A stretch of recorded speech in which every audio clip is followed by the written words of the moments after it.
Comrades of Labour, good night. Comrades of Labour, good night. Stapleton, good night. Constituency number 8, good night. We're going to start our public meeting, and I'm going to invite Comrade Dominic to invoke God's blessings at this time.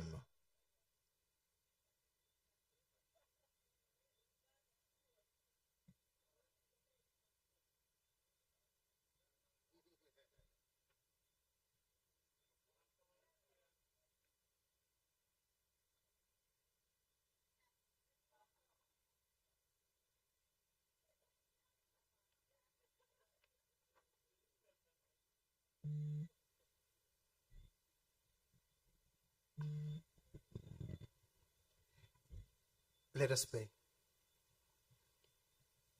Almighty God, we come before this evening humble with humility, God. This evening we bring this meeting before you, our common leaders. We ask, God, that you guide and protect them, oh God. As you take this meeting in full control, lead us, oh God, so that whatever we say here, oh God, may be to all honor and glory. Father God, as we embark in this week of meetings on our way to the Labor Day, oh God, you know the plans, oh God. You know the hearts of our ministers, oh God, and the persons that are listening. We just place it before you, oh God, and ask that you take full control, oh Lord. Take care of those comrades that are on the way, oh God. Bring them here safely, and at the end of the night, take them home. Father God, we just put everything before you and ask for your blessings. In Jesus' name we pray. Amen.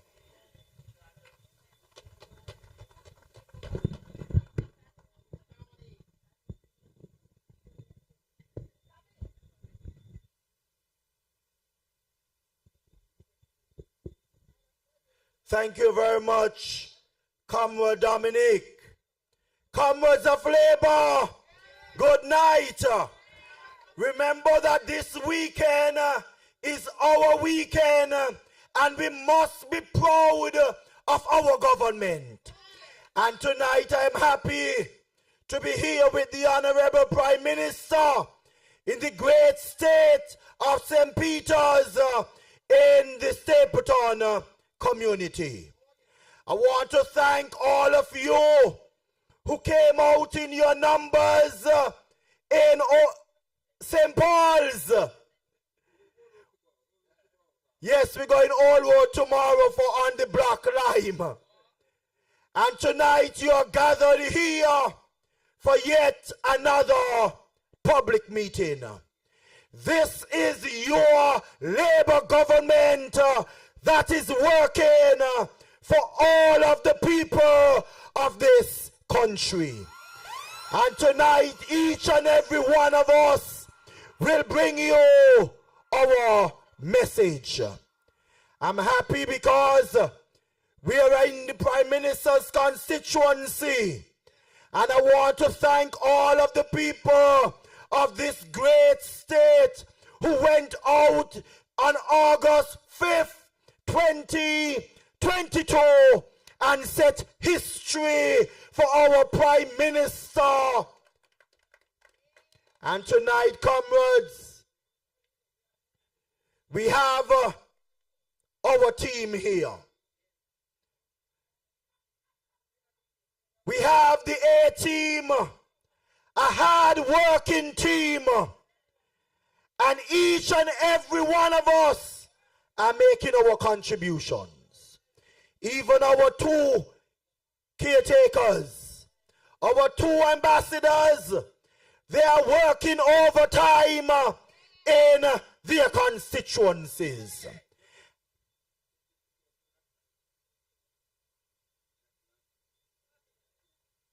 And you're going to be hearing from them. But comrades, we had the prayer. It's now time for the national anthem. And then we turn up the meeting.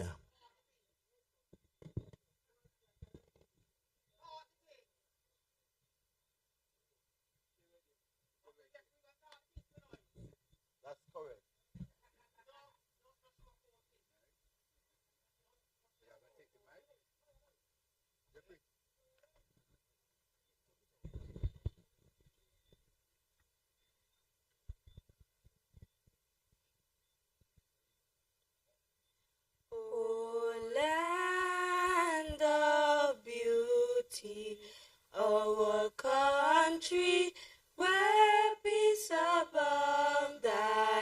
children stand free on the strength of will and love. With God in our struggles, Saint Kitts-Nevis be. Our nation bow together with our common destiny.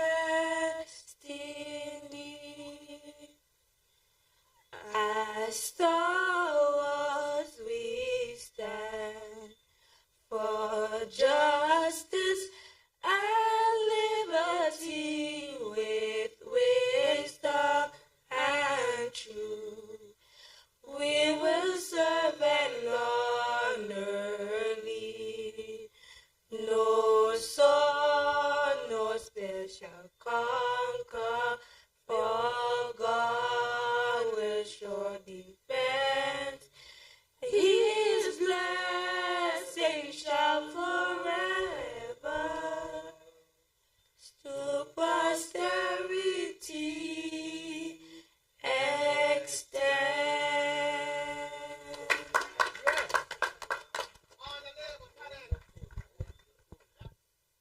Very much. Good job. Let's give it up again for our young people. Excellent performance.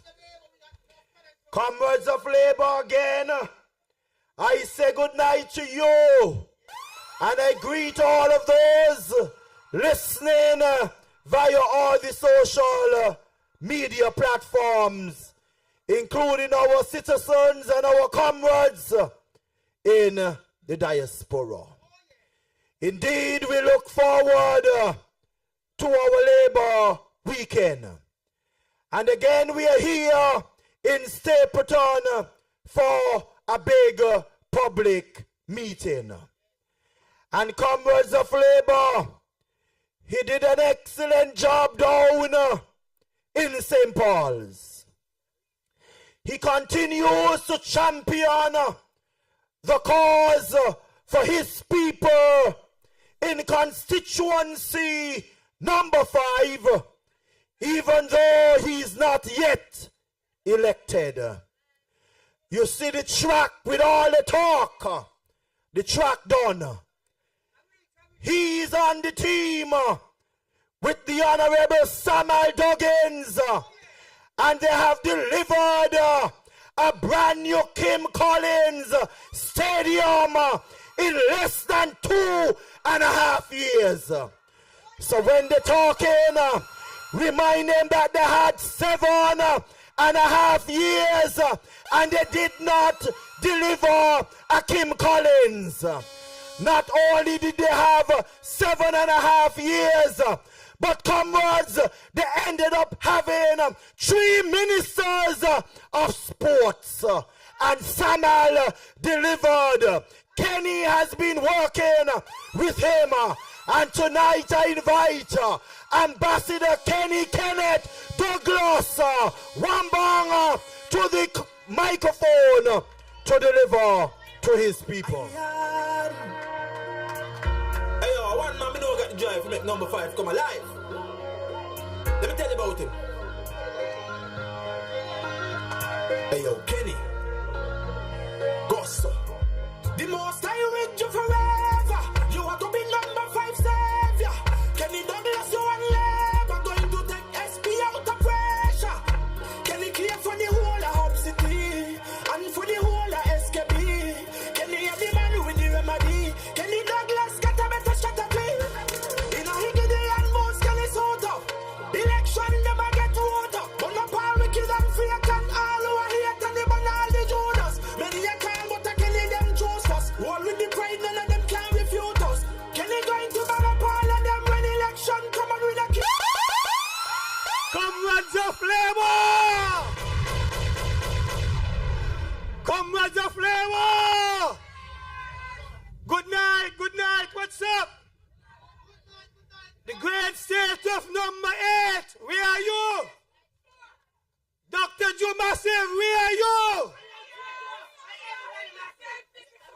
Constituency number 1, where are you? Number 2, where are you? And number 3, where are you? Constituency number 4, represent. And of course, come alive, number 5, come alive. Constituency number 6, where are you? And constituency number 7, you are in the house. Yes, you are. Comrades, the Labour train is rumbling right here in the great state of St. Peter's. The home of our good Prime Minister, Honorable Dr. Terence Joe. Labour people, you look red and ready. Labour people, you look ready as per usual. I want to start by saying thank you very much to the people of constituency number 5 who are supporting me every hour, every minute, and every second. Comrades of Labour, I want to say to you, keep on supporting your responsible Labour government. Comrades, we will be having, or we are having, a massive Labour Day weekend. This coming Saturday, my great people, I want to invite you out to Carnival Village to witness our Queen contestants vie for the Miss Labour 2025. I want to send this straight early. Prime Minister, I know you're the Prime Minister, but you're going down this Saturday. Jeffrey Hanley, you're going down this Saturday. Samuel Duggins, you are my minister, but you're going down on Saturday. Marsha, I love you, you are our queen, but you're going down on Saturday. Nata, you are my boy, but I'm sorry for you, because constituency number 5, we're going to be alive in Carnival Village this coming Saturday. We will be taking the crown. And then on Monday, for our march, I want to see all of you out from all 8 constituencies. My good people of St. Kitts-Nevis, you have 100 million reasons to come out to march on Labour Day. 100 million reasons. On Sunday down in St. Paul's, you heard all of us gave you reasons after reasons why you should be on the streets marching with our St. Kitts-Nevis Labour Party and in solidarity with our workers. Our people of St. Kitts-Nevis, you have a lot to march for. You heard our Marsha Henderson when she told you only the St. Kitts-Nevis Labour Party, only our party ever increase our minimum wage here in this country. And that is a big reason for you to come out and march on Monday.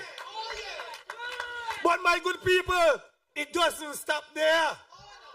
We told you in July of this year, there will be a further increase in the minimum wage. Tell me if that is not a reason for you to come out and march on Labour Day.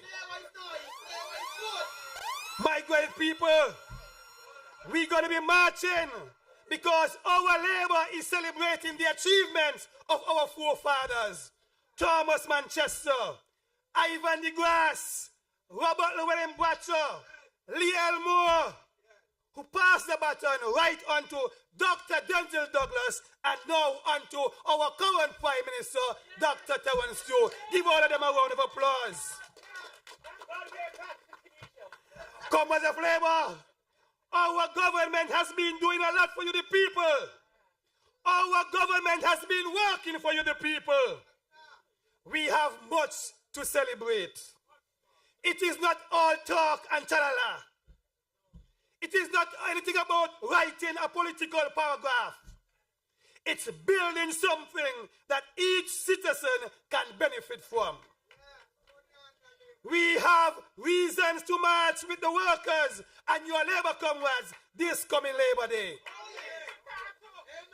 Comrades, we are halfway in our term in government.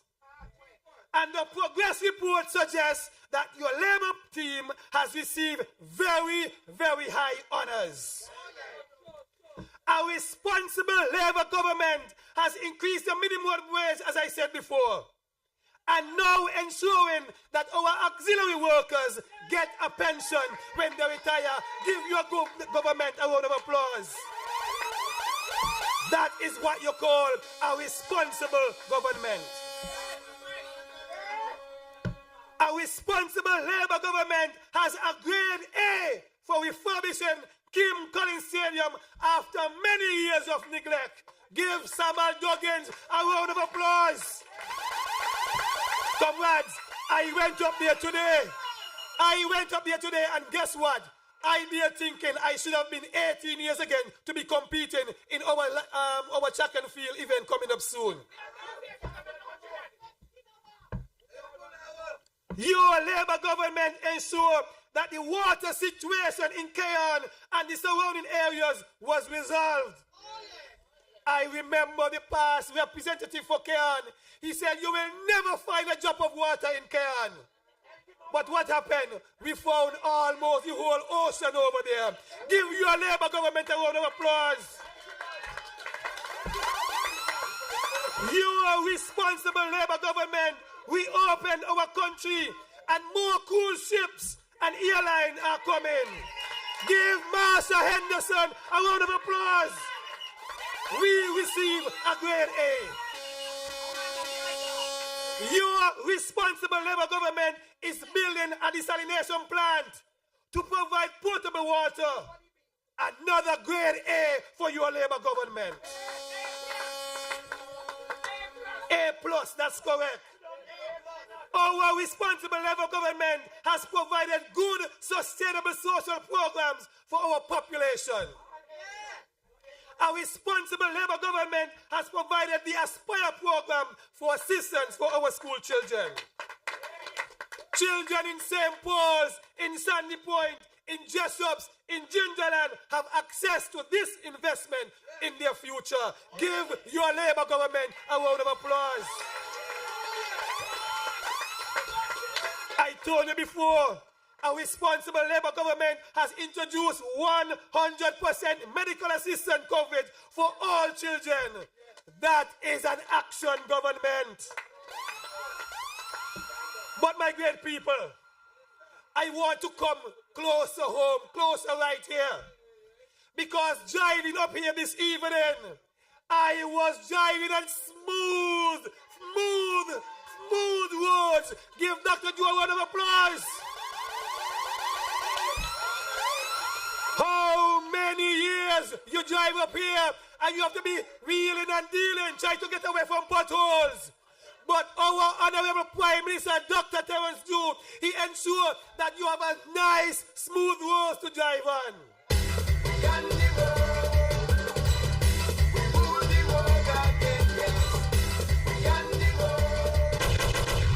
That is a responsible Labour government.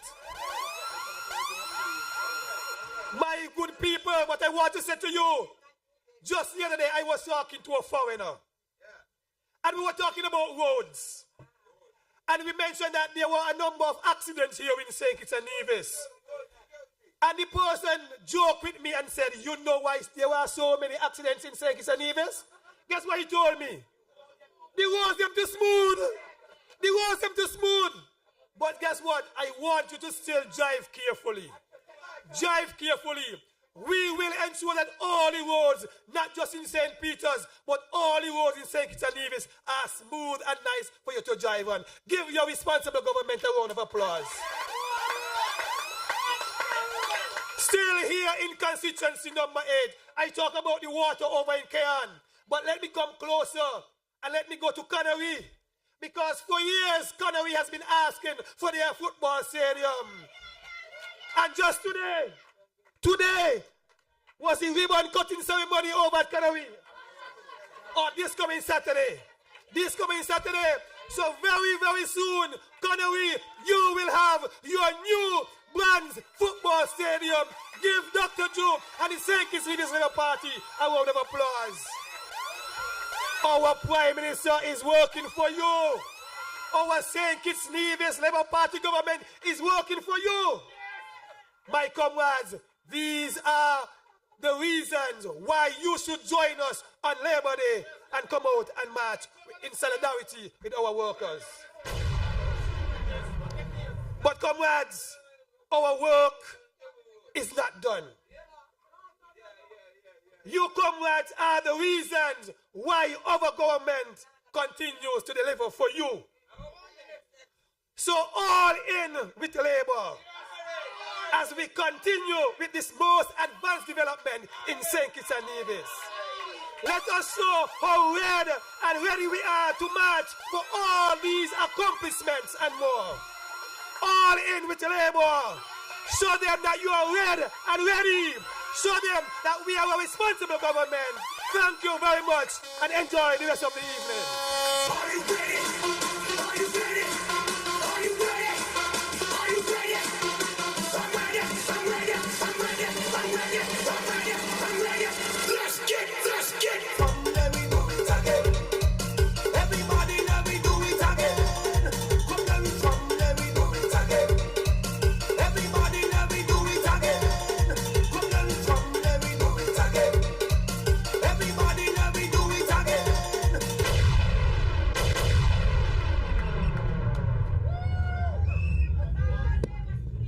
Comrades of Labour, let's give it up for our ambassador, Kenny Douglas.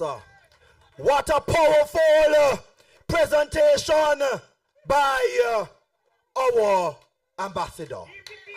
Comrades, he gave us a comprehensive report of delivery. And that is not all. You're going to be blown away tonight with all of the reports. I was here telling Ambassador Leon who kind of under the weather. When I was driving up, coming up to the meeting, I felt like I was in a plane. How smooth and nice it was. They refuse to give the people of St. Peter's the road when they were doing the Island Main Road. But in less than 2.5 years, your representative, the Honorable Prime Minister, he delivered for all of the people of this constituency. And more to come. We just start and more to come.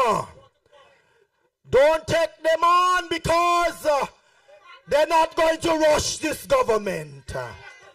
We have a long time to be around. And when we decide to step off the stage, other young people going to take over, and it's going to be Labour again all through this country.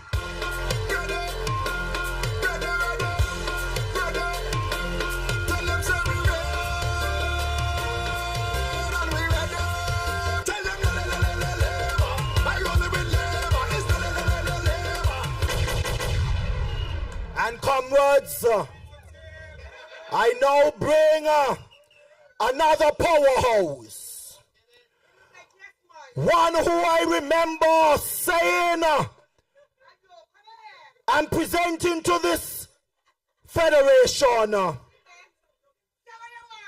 as our David. Many thought that it was going to be a walkover in number 7. And our ambassador told us time and time again, give me the support out and I'm going to chop him down. And a prime minister with a lead of 1,350.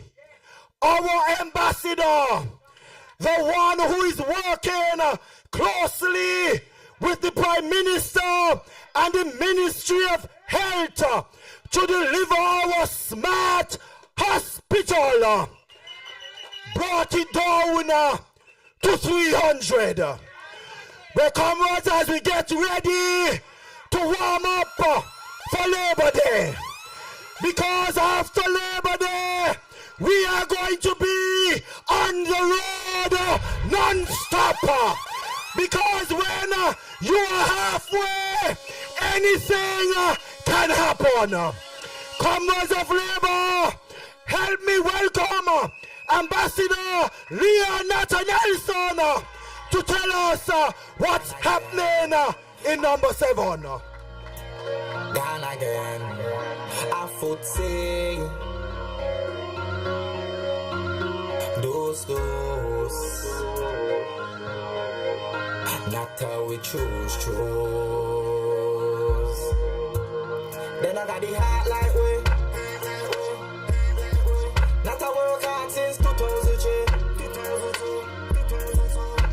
You don't know nothing about we buy. Stop the Labour Party buy. You don't know nothing about we. Them no nothing about we. Then I got the heart like way. Not a work hard since 2003. You don't know nothing about we buy. Stop the Labour Party buy. You don't know nothing about we. Them no nothing about we. Comrades of Labour! Comrades of Labour! Comrades, it's been a while since I've said that. It really have been a while since I've said that, and it feel good.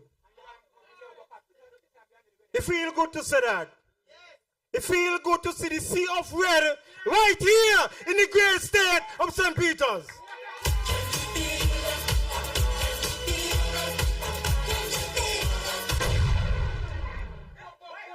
But comrades, I want you to bear with me tonight. Bear with me tonight, comrades, as I feel a bit joyous when I see the sea of reds. But something inside me is very painful, comrades. Just yesterday, a childhood friend, a football friend, a family friend, and a comrade lost his life. And the relationship was very good. We were very close. That young man goes by the name of Leslie Thompson. Most people know him as Snagger. A lot of people call him Shorty. Some call him Busty. But he was my friend, my dear friend. His family was my family. And so I know the community of Large Village, his TDC family where he worked, his friends and families, the people voting tonight. And you know, despite the loss, there's a lot of wonderful memories.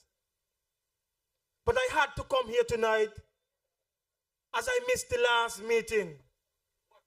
And I saw the wonderful comrades in St. Paul's. And from where I sat, I said, me ask, what going on down there? And so despite the bad feeling tonight, I had to come to see the comrades once again.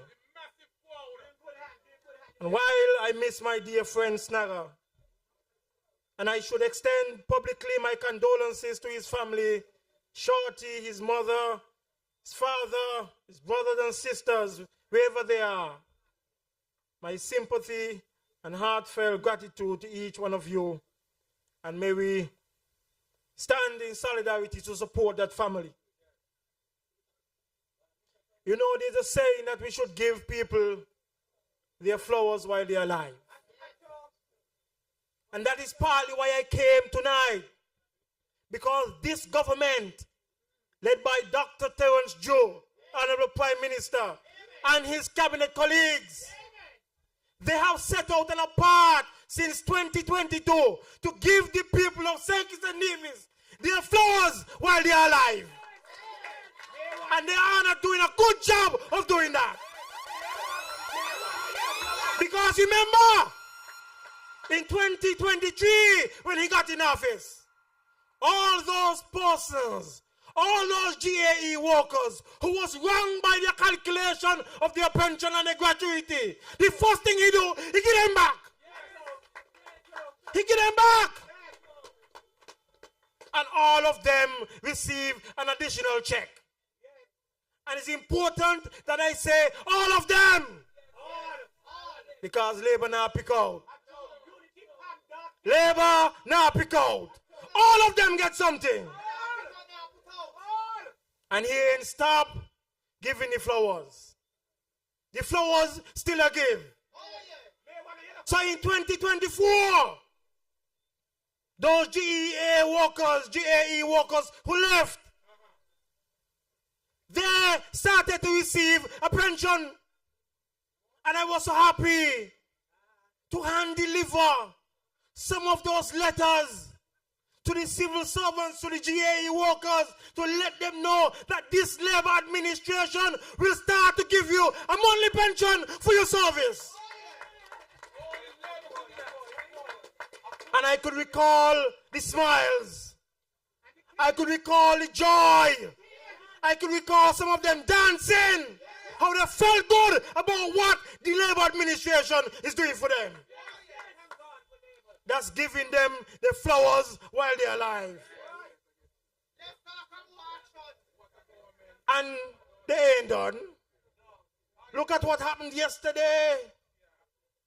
Justice for the GAE workers. Everybody at a level playing field now.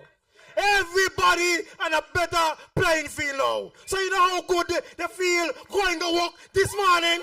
You know how good they can feel go work tomorrow and the next day and the next day, knowing that this Labour administration can provide something for them in the long run? Oh, what a night. What a night, what a night.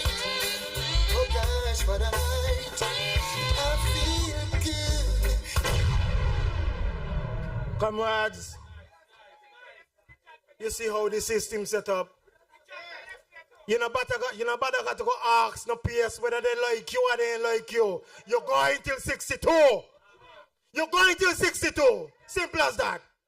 Don't got to write no letter. Everybody getting gratuity and pension. Civil servants, GAE workers. You can't get no better with Labour. You're going to get you one now, man. You're going to get you one now, man. Everybody going to get their one because Labour now pick out. Because remember, 2015 and 2016, you dare not forget when they had the sugarcane money and they pick out, and they pick out, and they left out, and they left out. But now we not do that. We're giving everybody what they deserve. Giving their flowers while they're alive. Took Mon, Sam and Bagay, and the dog too. But sometimes, some people call and say, boy, we're going on in St. Kitts. I say the skies are lovely. And people just a jad. Everybody just a jad. Because this government, led by Dr. Terence Joe, understood that the cost of living means something. So he gave something. He gave something and he continued to give something.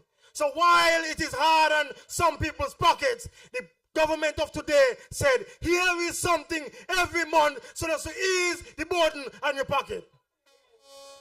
And so people just start to jad. They say you could left your wallet home, just come and jad. Just jad. What's going on with you, Minister Jad? And to further understand what the cost of living is, this government said we're going to reduce the VAT. As promised in the manifesto, we're going to reduce the VAT. So you could go and buy your building materials, fix up illegal thing. That is giving you your flowers while you're alive. But let's not forget all of those persons who fought for equality and justice in the workforce. So that the people of today who are working can get something better. And as promised,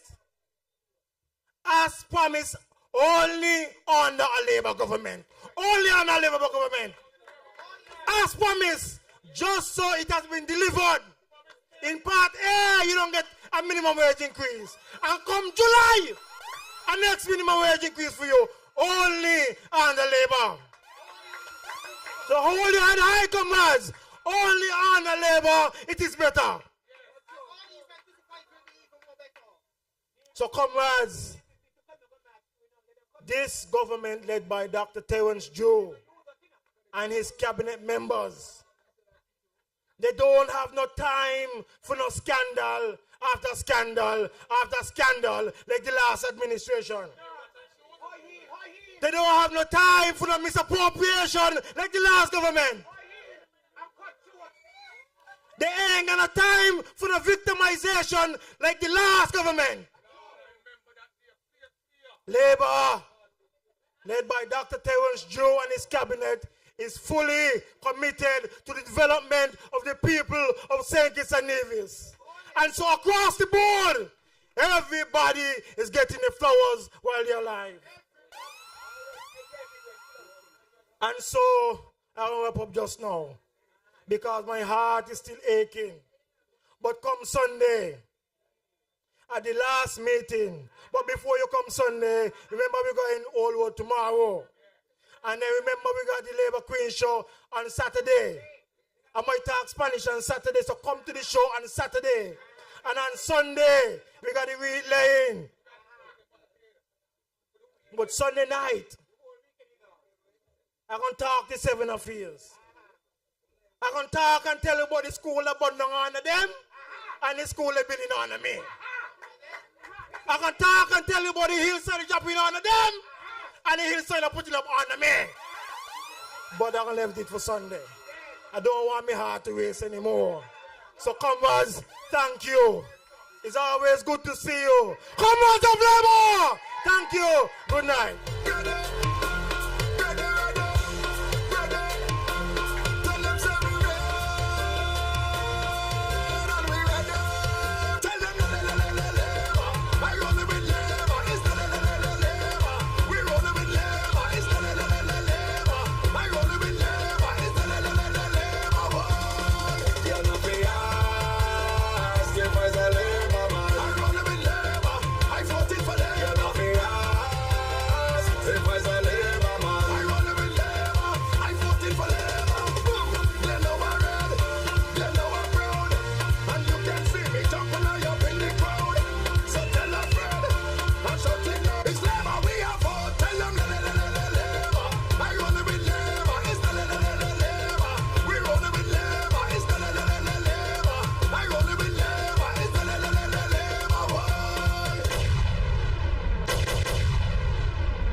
Comrades,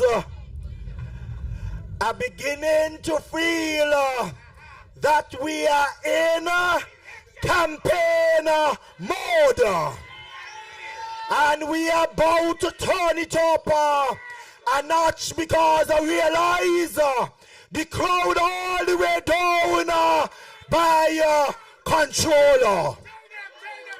What a massive public meeting we are having tonight. They try all sorts of things to try to get us distracted, but they know they can handle labor. So I want to thank Comrade Nato for such a presentation. Comrades, you have a good leadership team working on your behalf. We can't take anything for granted. You have our comrade leader and his entire cabinet. Of course, the party has two deputy leaders, Honorable Conris Maynard and myself. And we are surrounded with our icon leader, our senior Honorable Dr. Denzel Douglas, former Prime Minister and representative for constituency number 6. And we have a good slate. Honorable Marsha Henderson in number 2. And we have Samuel Duggins in number 4. You heard Kenny and you heard Nato. But we must also thank our past leadership. From Manchester to Sebastian, to our national heroes, Bracha and Southwell, and then to Dr. Douglas, and now we have Dr. Terrence Drew.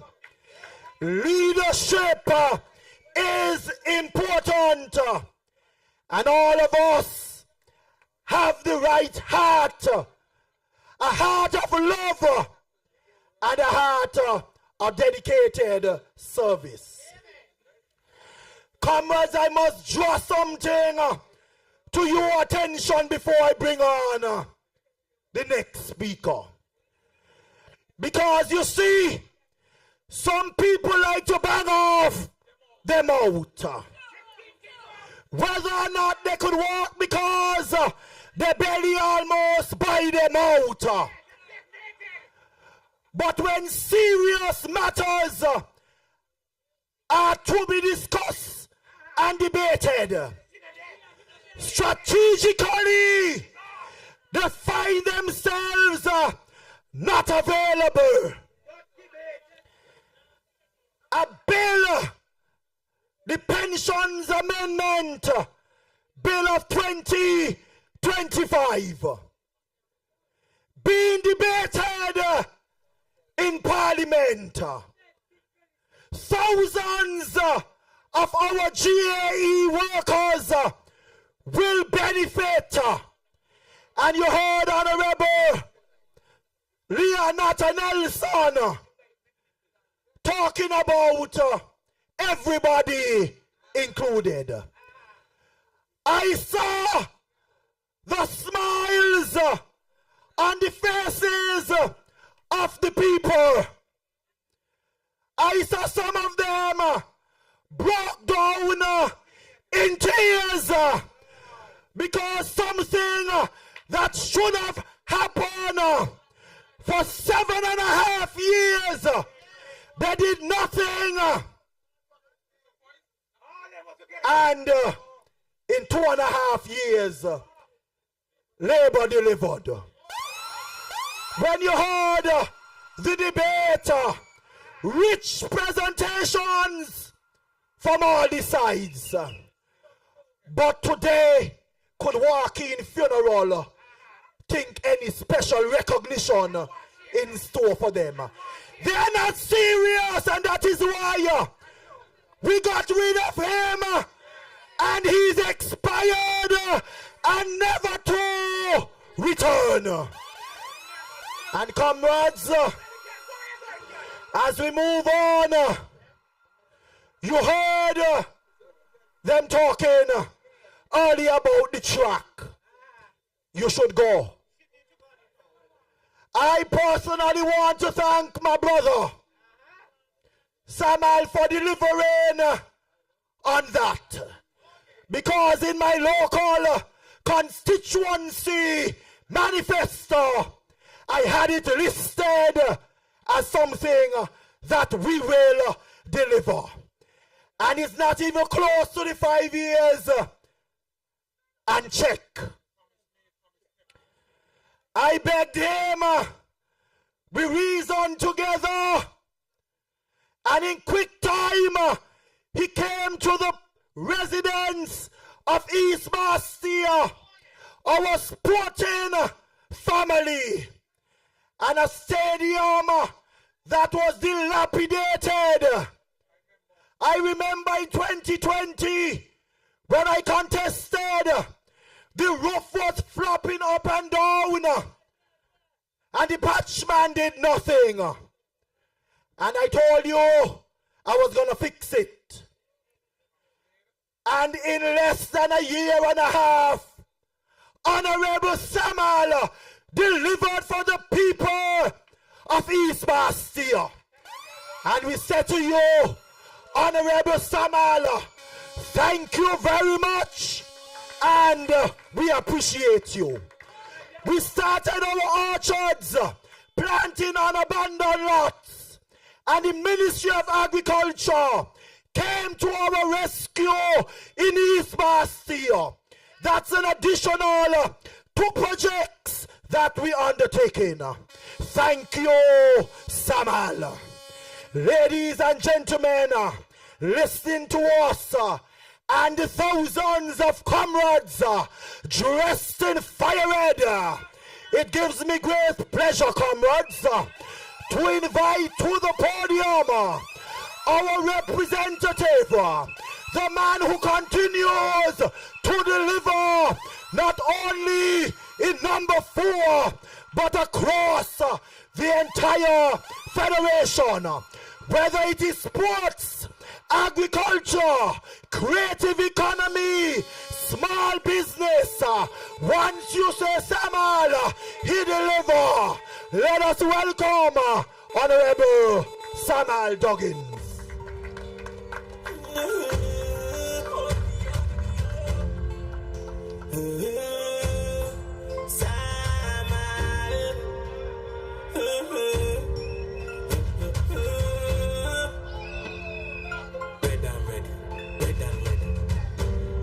So long them wire fall off. Them still let your money name they want to scratch off. Samuel Duggins we have vote for. Can't lose in a new way ban for. Much I for pull you down, but Samuel Duggins get stronger. When you need to lose everybody you laugh at. When you fish you go tell them say you're faster. Unstoppable. Who don't see we are flappable. Yeah. We now make it all a whole come. I've been through the fire and flames and Unstoppable labor comrades, let me hear you. And you know I have to touch the unstoppable labor women here. Let me hear you. And you know that I love the unstoppable labor youths. I want to hear them. Comrades, it feels really good to be here in the great labor state in number 8, St. Peter's. Make some noise. This is the home of our great Prime Minister, the Honorable Dr. Terence Drew. Labor, sweet, sweet, sweet. Comrades, we just had a meeting in St. Paul's earlier this week. And at that meeting, I started telling you guys about some of the successes. When I move on, I got some calls. The fisher folk called me and said, but how you ain't talk about us? when we do all of this work, how you talk about us? So comrades, we're going to talk about the fishermen and the fisherwomen tonight. Comrades, when we took office, the fisheries sector was being neglected, ignored, and abandoned. You go down Bastia Fisheries, you ain't want to see how down there was looking. Dilapidated. Come in and fix it. Renovated Bastia Fisheries right away. Comrades, you go down Oldwood Fisheries. Oh Lord. We had an ice machine down there break down for 3.5 years. Nobody could really go out far to fish because they can't get the ice. Again, come in, fix it right away. Renovate the fisheries complex. Comrades, the fisher folk were saying they needed more support. Gave them that support right away. Comrades, we brought in some people to train the fishermen. Fisher folk said, yes, this is what we're talking about. Guess what happened? When we got into office, the fishery sector was making $8.5 million. By the next year after we start doing this work, it went up to over $9 million. When the work seasoning in 2023, it went up to $15 million. And when we start to hit them in 2024, $19.6 million.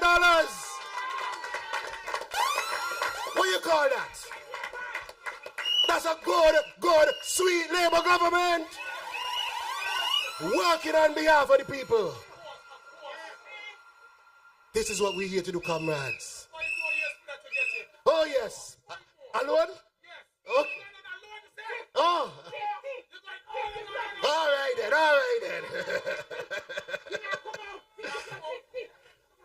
Comrades, this is what the Labour government is here to do. Work on behalf of the people of this country. Comrades, I got some other calls too, you know. The people say, you talk and talk, but you ain't talk about carnival. How you ain't talk about carnival? Oh, Lord, you understand. The people say, how you had the biggest, boldest, best carnival the country has ever seen, and you ain't talk about carnival. Lord. When we got people like Cutie here who know he get a nice slice of the pie. That's right. Well done job, Cutie. Well done, Cutie.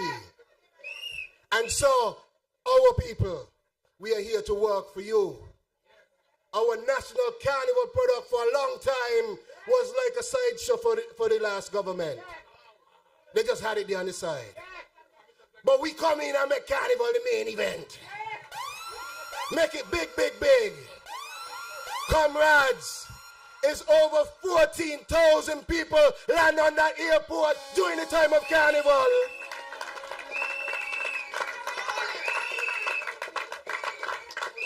You understand what we're saying? That the Caribbean, North America, Europe, everybody want to come here because carnival and say it's sweet, sweet, sweet. What are you talking about? Me no know about you, but me love think it's bad. What are you talking about? Comrades, your good Labour government at work. If the whole Caribbean want to come here to enjoy it, the whole of America want to come here to enjoy it, the whole of Europe want to come here and enjoy it. Wow. We got to enjoy it ourselves too. That's right, your good Labour government. But comrades, let me tell you, numbers don't lie. Because it wasn't just 14,000 people that landed here.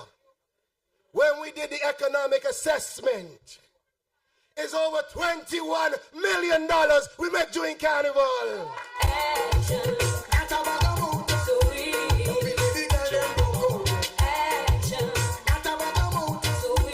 I feel like I want that. I feel like I want that, comrade.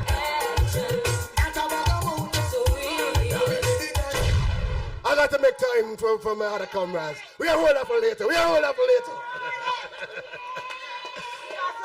Comrades, we are delivering. There is no doubt that we are delivering.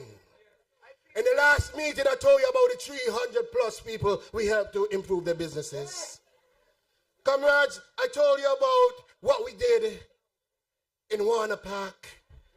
You heard tonight about what we did in Kim Collins.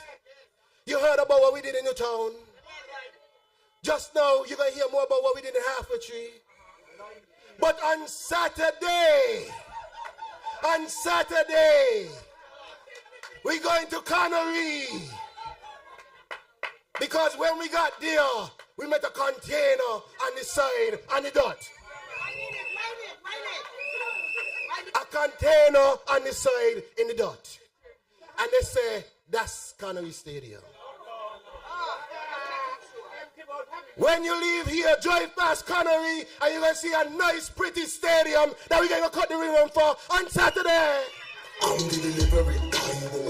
I'm the delivery guy. Them call me Mr. Delivery. Comrades, what are they talking about? From a container to a brand spanking new football stadium in Connery. Your good Labour government did that.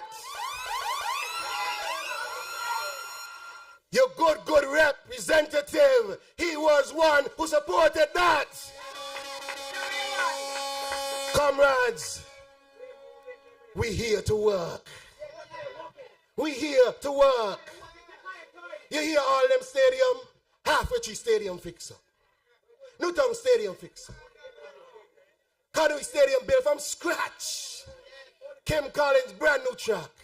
Renovate the entire stadium. But I could go on and on and on and on.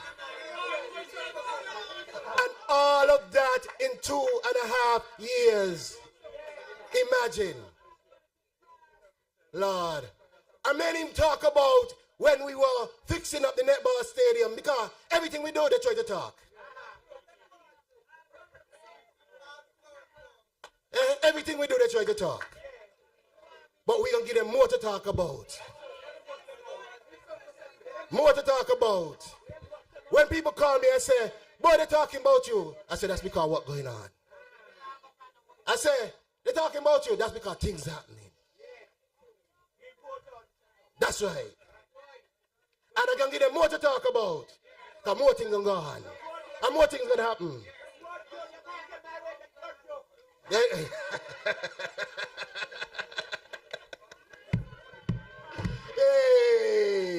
we gonna make them talk again, cutie. They're just talking, empty talking. Every day they're just talking. I wouldn't mind if they had a little something to show why they always talking. Yes or no, we live in a free country. But to me, I must have a little trophy to show me that your words not empty. You know what you're saying. You feel me?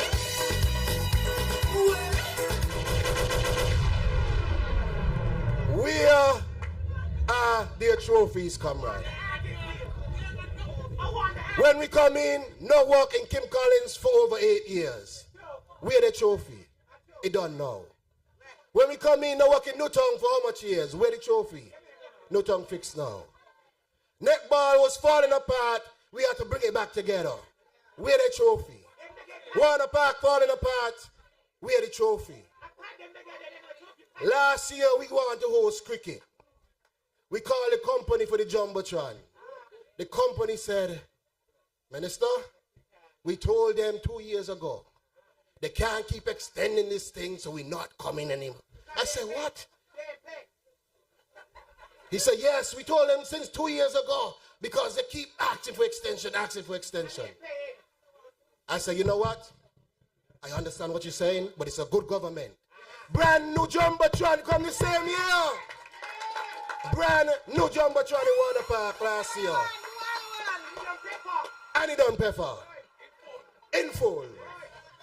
I wait asking for an extension. Comrades, they had 7.5 years and they did nothing with it. And want to talk about with 2.5 years with all what we done do. But you know what? The past has been graded. That is why they're out there. And that's why we're here. You mark them already. And you don't know what mark they get. A big fail they get. And that's where they have to go. All right. But our work has not yet stopped, comrade. We have a lot more to do, comrades. We have more fishermen to empower. We have more planes to come in. And we got to leave some for Sunday. So, comrades, I want to thank you for coming out tonight. And I want to tell you to come out on Monday. Let's march in our numbers. We have a lot to be thankful for and a lot to march for. We have a 90-plus-year-old party of a strong legacy. From Manchester, Sebastian, all the way up to Bradshaw, all the way up to all the leaders. I can't even... But you know the one good thing about all of them? They were all good leaders. All great men. And that is the legacy of our party. So comrades, let us continue to move on together. Because we're stronger together. And let me hear you, comrades, because your Labour Party is stronger than ever. Stronger than ever. Stronger than ever. Thank you. Good night. Labour sweet. We're coming in stronger than ever. We're coming in stronger than ever. We're coming in stronger than ever. We're coming in stronger than ever. We're coming in stronger than ever. We're coming in stronger than ever. We're coming in stronger than ever. What a report, comrades! What a comprehensive report on delivery! That is why it is important for each and every one of you to be in tune with what is happening. So when they tell you that we ain't doing nothing, you can roll out the report. I walk with me reading pen tonight because we continue to give check. So in number 4, check again. We had the check. In number 5, we checked in number 7. And what a presentation by Honorable Samuel Duggins. But comrades, we are in a community where the culture is rich. And as part of the entertainment, let us welcome the youth group, the Clowns, the St. Peter's Youth Clowns, to do a presentation. Let us cheer on our young people. They are the future.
That's right.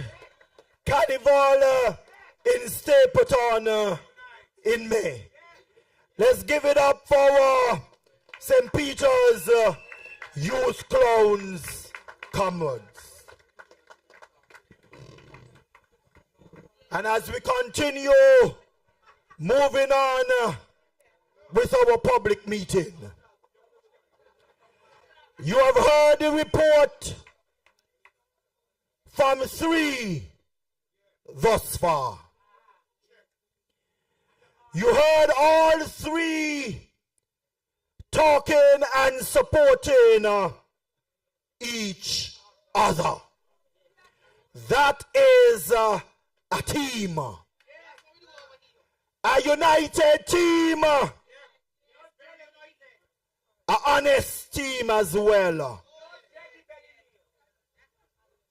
Comrades of Labour, we have a champion female MP that sits with us along with the other 2 females and keep each and every one of us in check. Her actions cause her to be recognized as the tourism minister of the year. You heard Samal talking about the 14,000 visitors just alone for Carnival. But the amount of ships, the amount of cruise ships that come to St. Kitts is because of the hard work of our powerful woman minister of tourism. When you go to the airport on some days, Saturdays especially, no parking. You have to be driving round and round. And Marsha got some security up there. They fierce and ready to write tickets. Millions of course passengers she is bringing to our federation. You heard in our Thursday meeting, our massive Thursday meeting, and this one here, oh my God, Sunday, sorry, in St. Paul's. You heard one of us talking about the struggles that we had. I had the opportunity to sit in a meeting with the Honorable Marsha Henderson and the Prime Minister, with all of the cruise operators.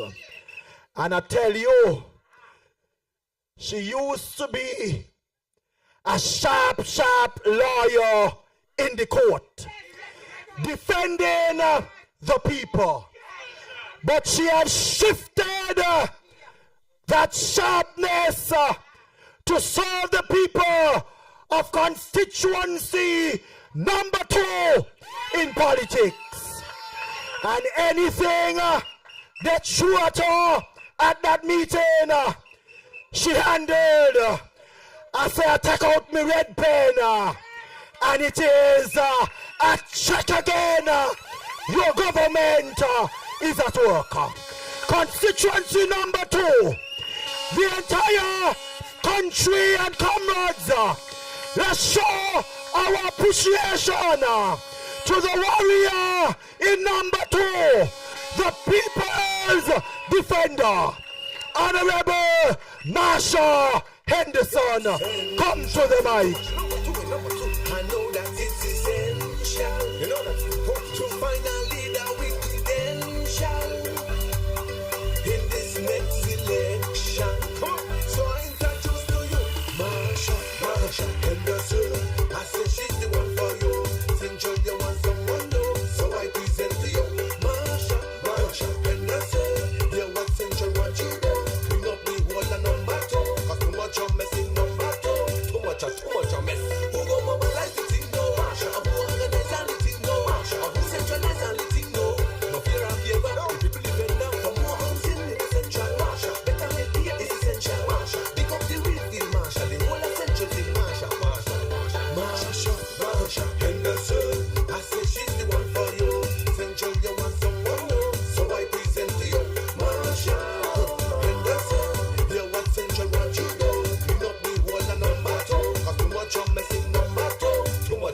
a mess. Too much mess. Comrades! Comrades of Labour, how we feeling? How we feeling? And we looking good too. I'm looking for me Central Massive. I'm looking for me Central Massive. Come forward. Correct. Central in the building. Central in the building. Love you, Central. It's good to be in the great state of number 8. I love you to Yvonne. Good to be in the great state of number 8. The home of our comrade leader, the Honorable Dr. Terence Drew, and the home of all the comrades who sent our comrade leader to Parliament. Give yourselves a round of applause, number 8. Okay.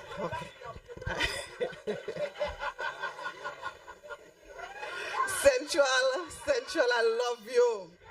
You know, I have a task for y'all on Saturday night, Central Massive.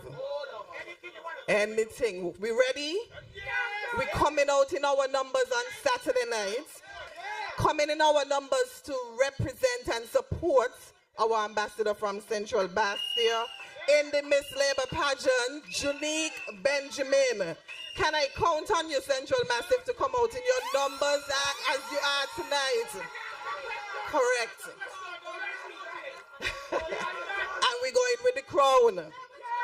We are taking that crown on Saturday night. Don't bother with what Kenny said. Comrade Kenny said, we taking the crown to Central Bastille. And after Saturday night, we're going to be celebrating at the public meeting in Central Bastille with our queen. So looking out for all of you, comrades, all of you here, hundreds of you here tonight, looking for you to come to Central Bastille for our final public meeting before we hit the roads on Monday.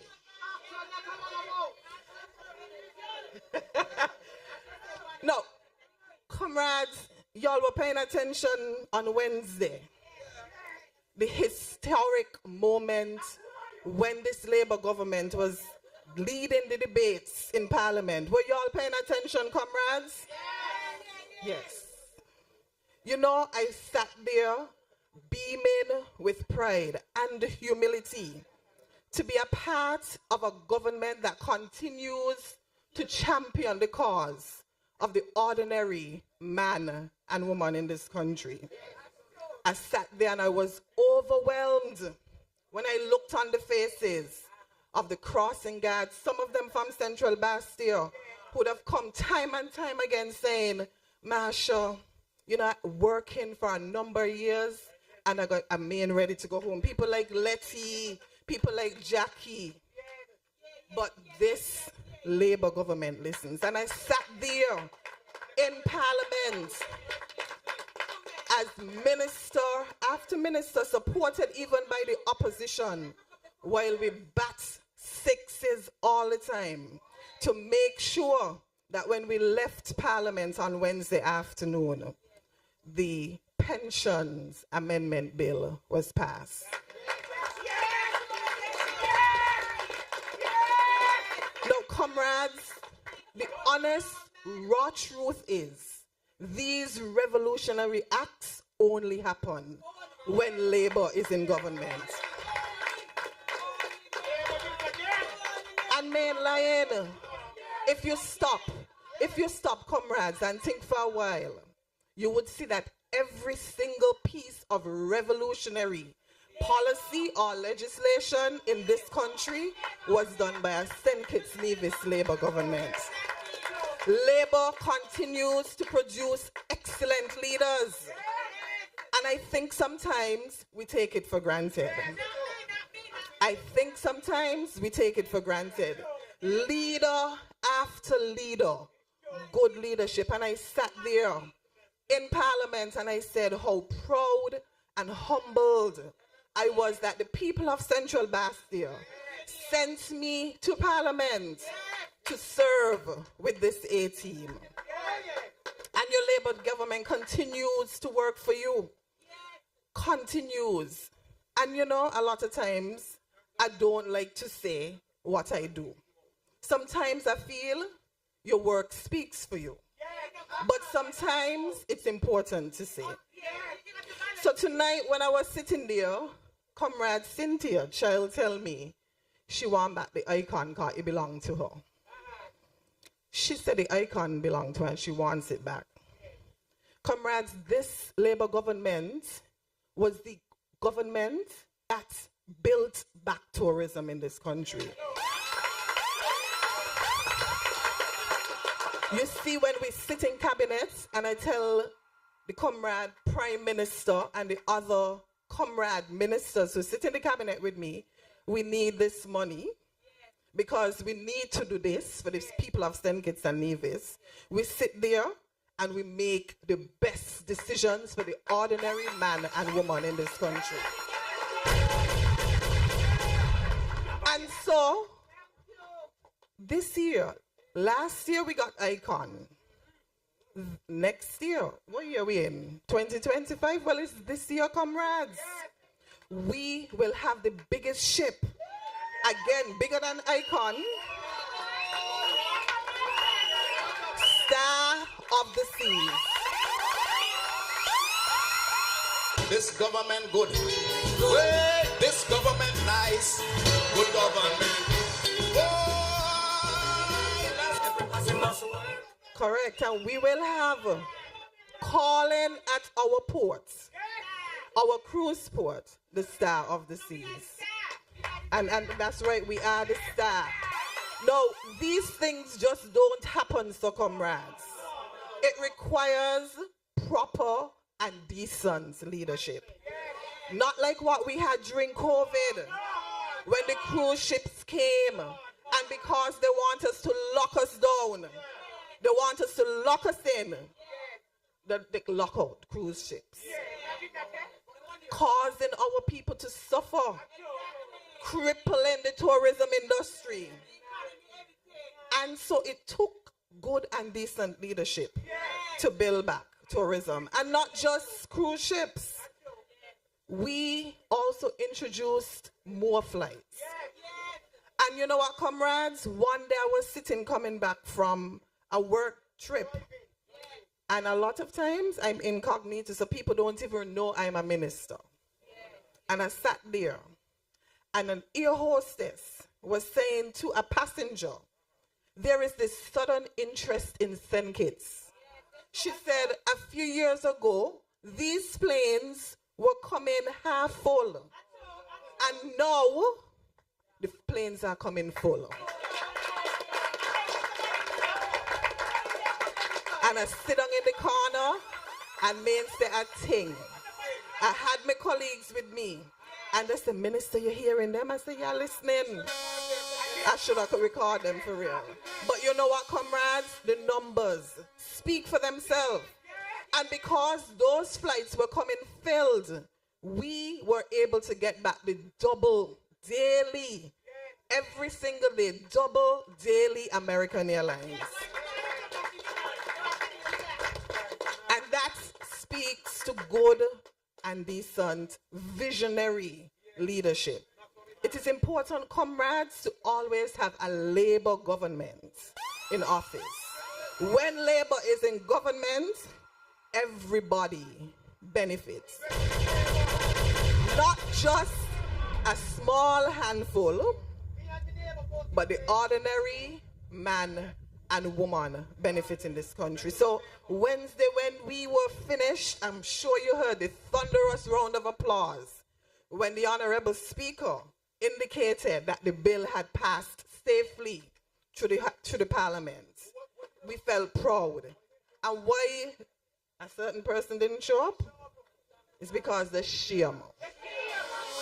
Shame to all. And so we continue as a government to champion the cause of ordinary man and woman in this country. And you know, sometimes I remember and I reflect.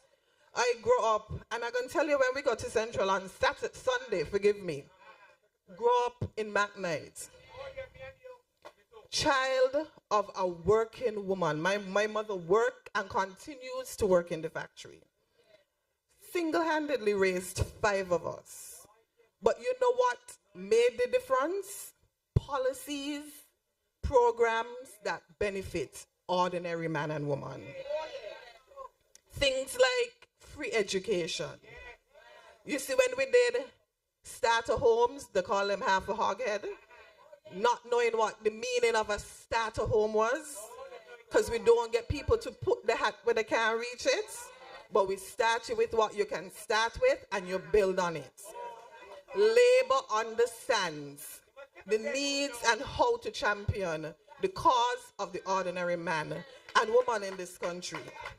And so, you heard a lot about what we're doing as a government, but it's important for us to remember, going into Labor Day, Workers' Day, whatever you want to call it, going into Labor Day, correct, we're going to call it that, going into Labor Day on Monday, we must keep in the forefront of our minds, comrades, the good leadership of a Labor government over the years. And we are fortunate as a country to have a Labor government in office because of the good people in number 8 in all of the constituencies who came out overwhelmingly and gave us the clear mandate. Correct. And so Labor Day, Monday, we're looking forward to your support. Come out in your numbers as we stand in solidarity with the workers, and let us use that day to reflect, to remember the progress that we've made as a people for the ordinary man, boy, woman in this country. So come out on Sunday nights. We're looking forward to seeing you in Central Bastia. We're going to be we're gonna host you. We're gonna blow you away. We're looking forward to seeing you. We want to thank Central Contestant 8 for hosting us tonight. We bring our love from Central Bastia. We love you. We thank you for your continuous support. Have a good night, comrades. Love you.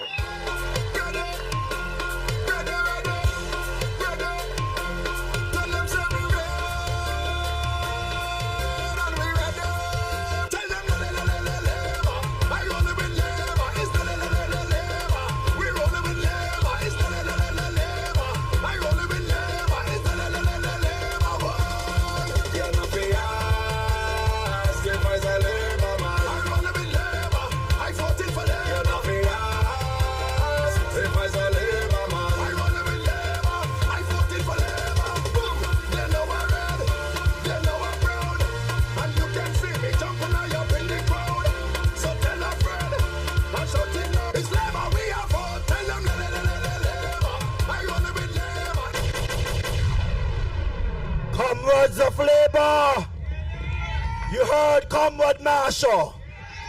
Red pen out, check. They can't match us.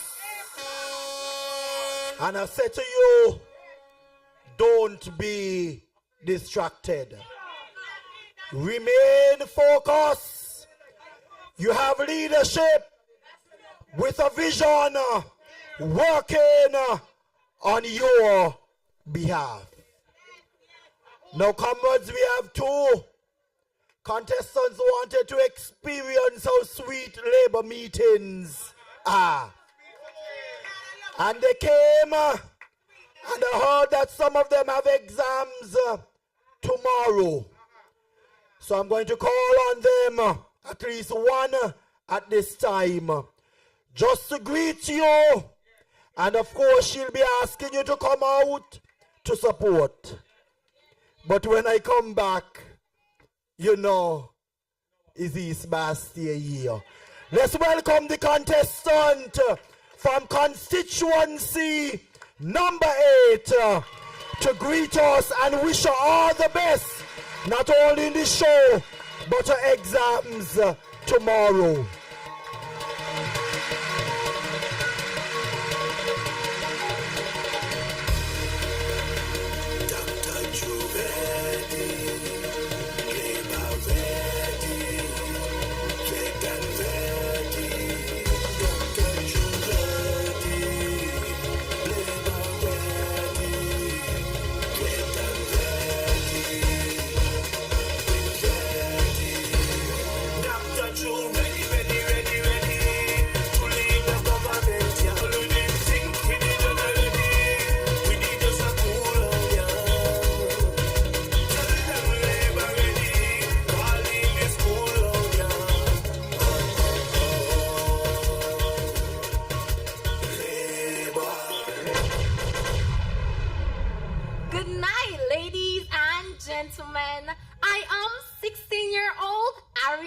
Mitchum, representing constituency number 8 in this year's Labour Queen pageant. When this Saturday, 3rd May, we're Carnival Village, time 7 p.m. sharp. Come on out and let's make history in grand Labour style.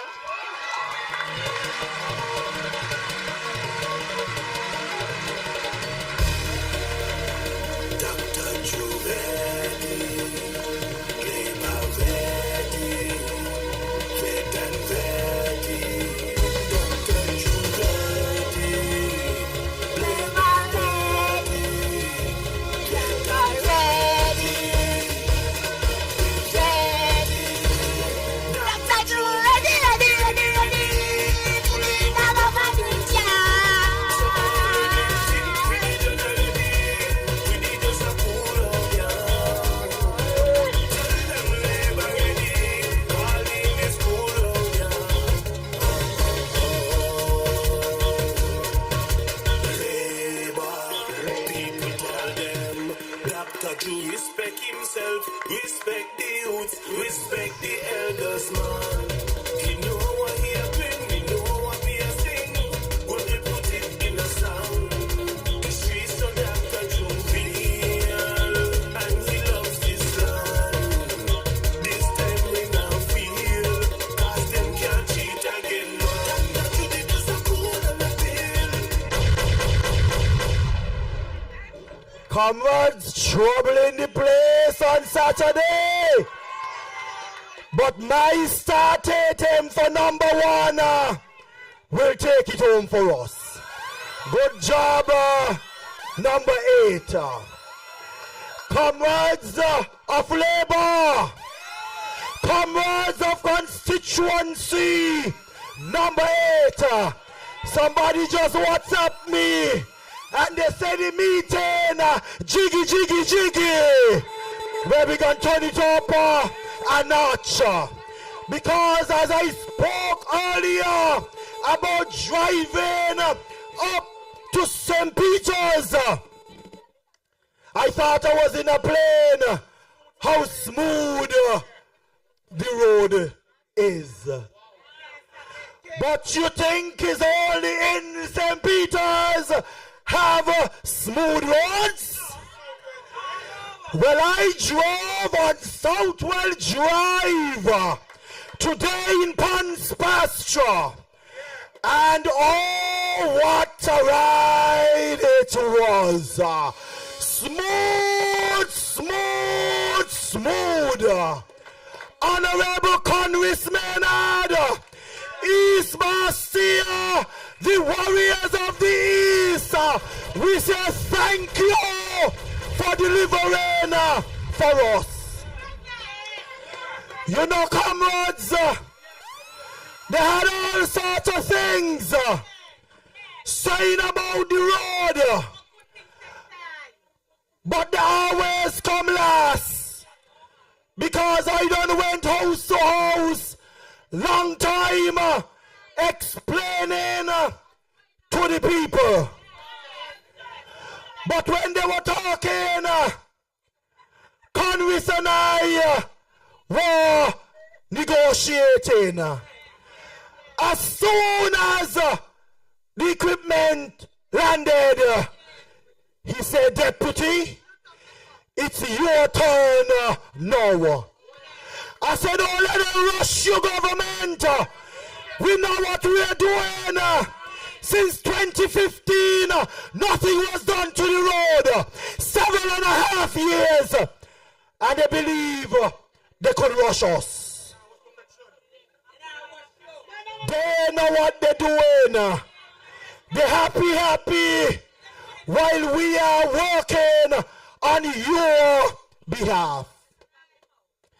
Not only the road, but the desalination plant, it's in East Bastia. You need to drive around and take your pictures and send them on social media with the kind of garbage some of them is saying. we are delivering, and by God's grace come August, in that community and beyond, 24/7 water will be delivered in less than 3 years. Isn't that a government working on your behalf? So from 4th Street all the way over to South Peninsula, we are working on your behalf. You're driving just about every community. I went to the walk, the health walk on Saturday that senior minister had. And he almost come like a lot of the roads were imported. A lot of roads being built throughout the country in spite of the fact that they had no plans in 7.5 years to fix these. So when they call you and they send round the nonsense, send them back something. Whether it's a picture and say, "Babe, take that, me government a work." I say to you, it gives me great pleasure to bring my deputy leader of the St. Kitts-Nevis Labour Party. My colleague, he like to say he is the good waterman. So constituency number 3. Constituency number 3. Help me welcome the king, the one with all the trophies, to address us tonight.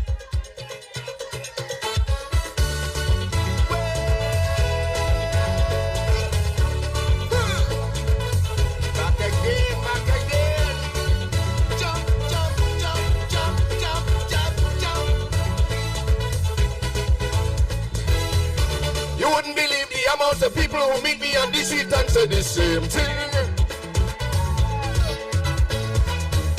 That players out there anxiously waiting to hear a little something from the king. From little children to teacher, musician to blogger to Christian and Sunday morning. From Tivana to Julie, I t-shirt the Shari, me fans them beating to me. Let me hear you. They say 10,000 patriots in St. Kitts-Nevis. Can't be wrong. Can't waste no time to hold when they say that we want you on the stage in song. You have the magic to make us jump again. And with all the stressing of the world, we need good music in we soul. Is everyone on them gonna say? There we go. The man from number 3, sing a song for me. But when you hit this stage, what? I'll be jumping up again and bring back your melody to have a hold on me. Because you're sweet so taste, I'm gonna be jumping up again. And let me see you jump. Jump, jump, jump, jump, jump, jump, jump, jump.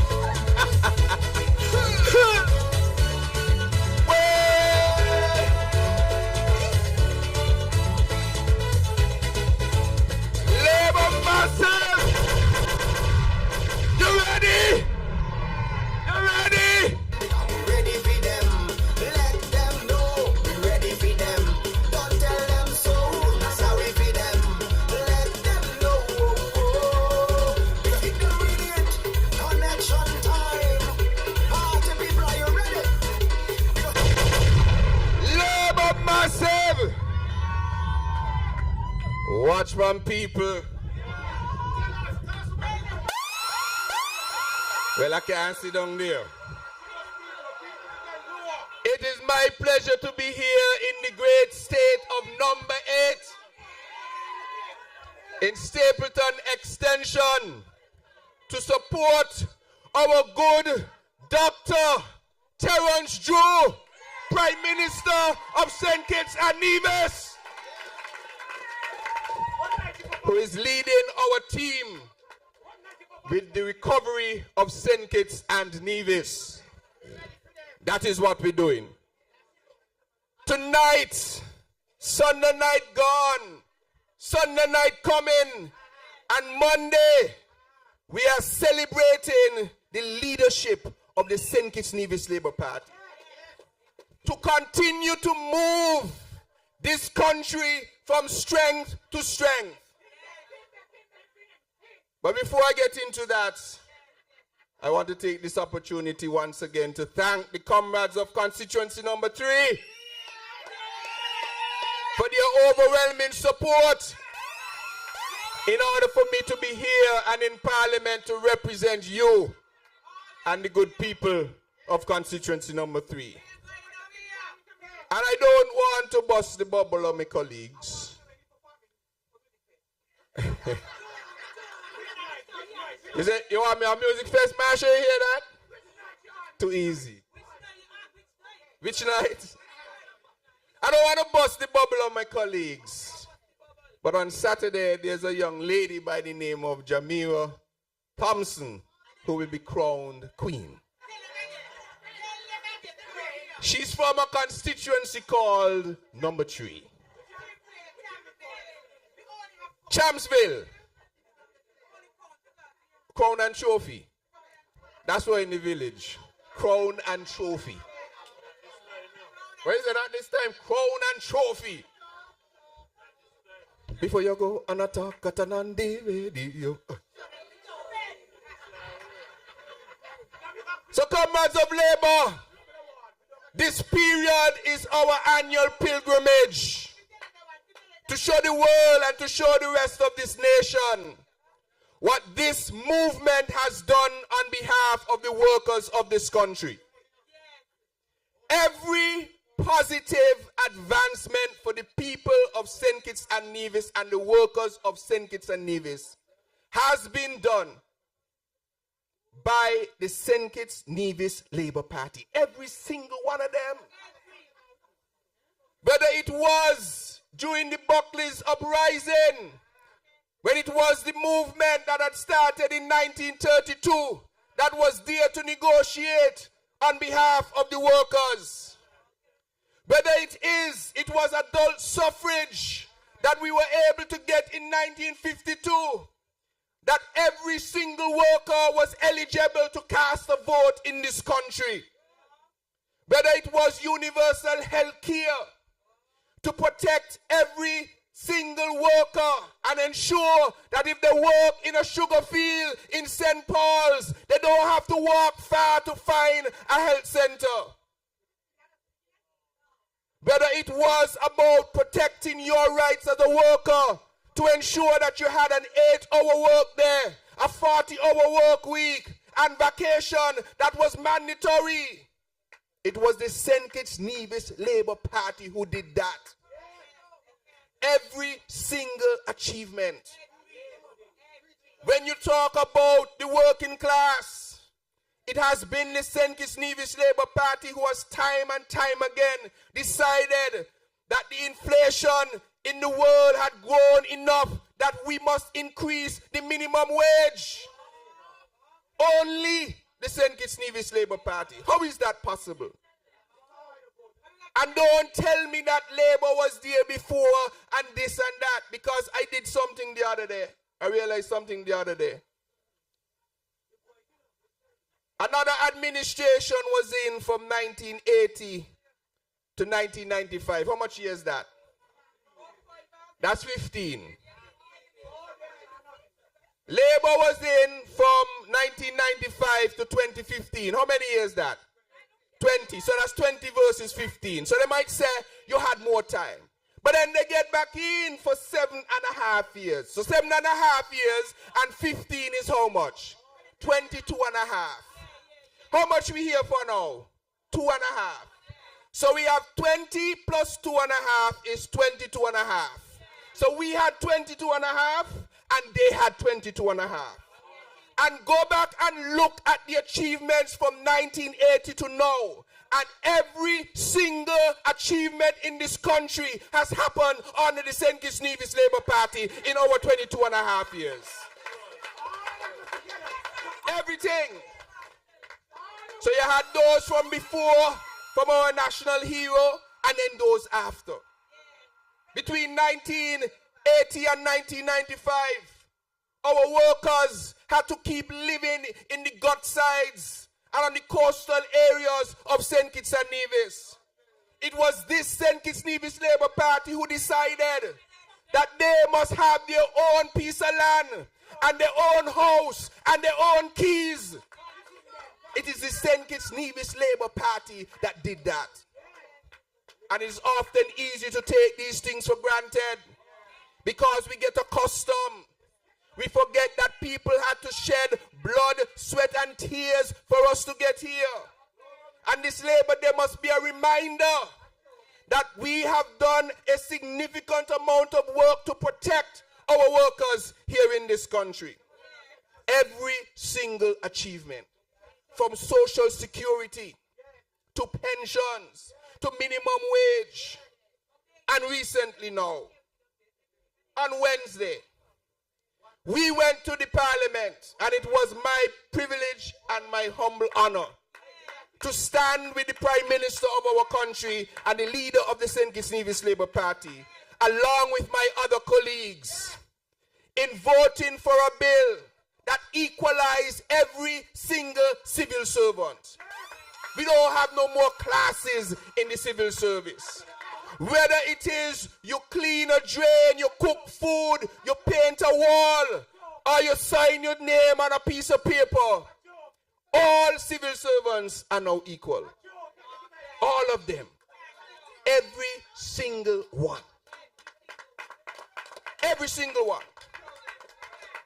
And I want to make the point very clearly that the reason that we now have a pension for the government auxiliary employees of the government is because this Labour administration made a political decision to do it. It doesn't happen by osmosis or by accident or just so. We had to decide to do it. And others could have decided to do it. Others could have decided to do it. I remember in 2014, a particular person, I don't know if they're roly-poly, I don't know. A particular person was saying that Dr. Douglas had enough time between when the bill passed in 2012 to 2014 to fix everything when it comes to the Pension Act. He said 2 years was enough. And he went around this country coaxing and fooling people that we have to get rid of the Labour administration then. I remember talking to a guy, I was telling Honorable Samuel Duggins in the house, because the gentleman is from number 4. And I remember trying to make the case for Labour. No, this was after the 2015 election, sorry. And I was trying to make the case for Labour. And he was explaining to me that the Labour administration had promised that we were going to move to the direction of getting them a pension. And he said, Timothy Harris said, tell him and others, they work in the ministry, may not call which department because you might figure it out. They said they came to them and told them that they will do it when they get in 2015. And not a thing was done. And to prove that the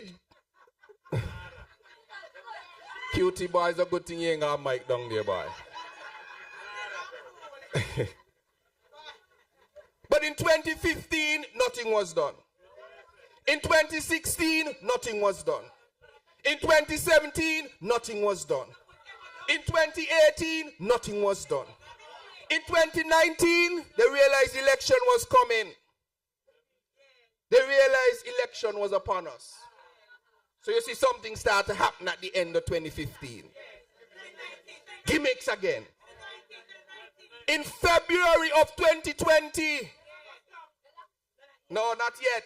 We ain't get locked down. But election, remember, February 2020 is 5 years after the last election. That is when it came back up to the surface because an election was imminent. But then the election went, we had COVID, nothing again. Nothing in 2020, nothing in 2021. But in 2022, when we had a disseminated cabinet, I don't even know if it was constitutional. I don't even know if they had any authority. But in July of 2022, the issue come back up again. You remember when election was? In August 5th. So only when an election was imminent that the former administration, remember that they had made a promise to the workers of this country. You must remember that. Because the gentleman from number 7, why he wasn't in parliament? Get into that. The gentleman from number 7, the member for number 7 presently, always believed that he must not give people independence. They must always be beholden to him. So he's gonna give you some cash. It ain't gonna be in no law. Ain't gonna be in no policy. Ain't gonna be in anything. So that he could keep you in line. But we ain't in that. We are giving the people of this country the independence that they deserve. Because these decisions for us are not about politics. It's about people. It's about people. And so I assumed that the member for number 7 was off island. I assumed. Because he wrote into the speaker and said he gonna be absent. So I assumed he was gonna be, he was overseas. And I will tell you further that we usually give around 7 days notice for Parliament. That's what the rules say. You have to give that. If you have to give under that, then you have special provisions for that. For this one, we gave more than 7 days. So they knew that this would come on that very day. Yet, the member from number 7 found himself totally absent from the debate. Everybody else on the opposition supported this initiative. I want the workers of St. Kitts-Nevis to remember that. Because sometimes time has a way of sanitizing people. Don't let time sanitize Timothy Harris. Do not let time sanitize Timothy Harris. Because he has shown who he is and that he does not have your interest at heart. And so we are proud that on Wednesday, the St. Kitts-Nevis Labour Party has once again found itself at the forefront of history in standing up for the workers of this country. And for that alone, you must join us on Monday and come out and march in solidarity with the workers. Comrades, as I wrap up, spend some time on that, but I just want to touch something very quickly that the honorable member from number 1 touched. Some of you are not from St. Peter's. So you had to drive here. What you drive on? What you drive on? A nice road. I want to tell you tonight that never in the history of St. Kitts-Nevis has there been so much road projects in 2.5 years. Never yet. Never yet. We could start small. Warner Park, Beffront. We could go over Utley's, Limekeel, Boyd's, Shadwell, Spot Street, Market Street, Harris's, Southwell Drive, George Street coming up. We ain't come to St. Peter's yet. And that's just asphalt, resurfacing roads. But let's go to concrete roads. For the first time, we have 6 major road projects going on in St. Kitts-Nevis. Well, St. Kitts, some of you haven't even seen them. In Boyd's Village, millions of dollars. In Palmetto Point, millions of dollars. In Newton Ground Racecourse, millions of dollars. In Rollins St. Paul's, millions of dollars. In White House here in St. Peter's, millions of dollars. In Shadwell West and Shadwell South, millions of dollars. It's quite possibly over 60, 70 million dollars of roads in the first 2.5 years. There is none who can compare. That is what you call showing your trophy. And all they have to do now is talk. Talk, talk, talk. But before you go on the radio and talk and bang your mouth, show me your trophy.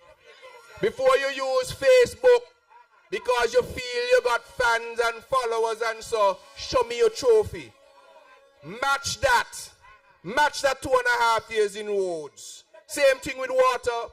When I came to the ministry in 2022, I met a report that Dr. Asim Martin had left in 2014 that indicated that if certain steps weren't taken in the coming years, within 10 years, we will be experiencing severe water problems. I saw that report.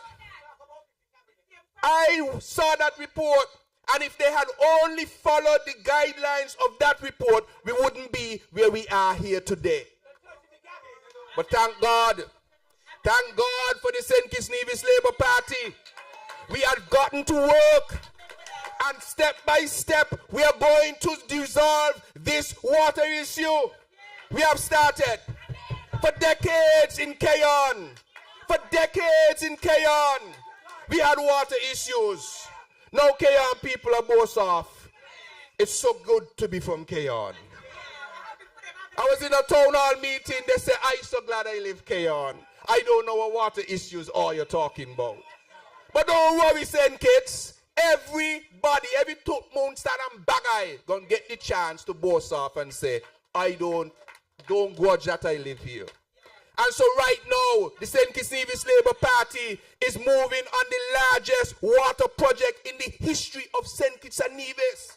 For the first 2.5 years, this is the most water development that has ever happened in St. Kitts and Nevis. By the end of this period, we would have put into the system almost 3 million gallons of water per day. That is unheard of. When I meet my colleagues around the region, they tell me about their own water woes. But I'm telling them we are doing the work. We have laid the foundation. We have done it properly. We have found the right people. And now we are building something that is sustainable and reliable. So come this summer, everybody in Bastille and its surroundings, just like in Kayon, should look forward to 24-hour water in this country. And not to be outdone, from Sandy Point to St. Paul's to Date Bay, a piece of equipment, we had a little delay. A piece of equipment is about to land. It's either tomorrow it's landing. I think they tell me it's tomorrow it's landing. That we are going to specifically find the millions of gallons of water that exist on the western side of the island. We have already procured the driller. They're getting the drill rig ready, so that as soon as that survey is complete, we will get to drilling on the western side of the island. So that before this term is over, long before this term is over, the whole of St. Kitts can get 24-hour 7 water.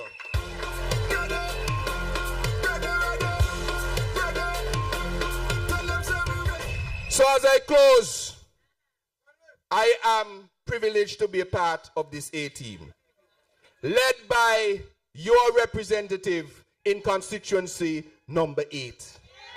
A lot of them don't understand, how strong Labour be. They try all kind of things to distract you and put out propaganda, right? They just can't understand that we are stronger than ever. We are an A-team. We have focus, laser focus on the goals and the mandate that you have given to us. And I want to thank the Prime Minister for that. Because he is relentless. He is relentless. 5-8 before he got married. It was a call like 5 a.m. in the morning. So thank God, dear Diani. Prince, the calls are now coming closer to 7 a.m. 5 a.m. PM Joe calling. Congress, I want to update on the this, the that, the that. Ask all of our colleagues. So I want to commend him for his leadership, for his ability to keep and bring this team even closer together as we pursue the mandate that you have given to us. And I ask you to join him and the rest of the cabinet on Monday as we march in solidarity of the workers for the tremendous amount of successes that we have had in these 2.5 years and over the lifespan of the St. Kitts-Nevis Labour Party. So you ready? You ready? You ready? See you on Monday. Love you.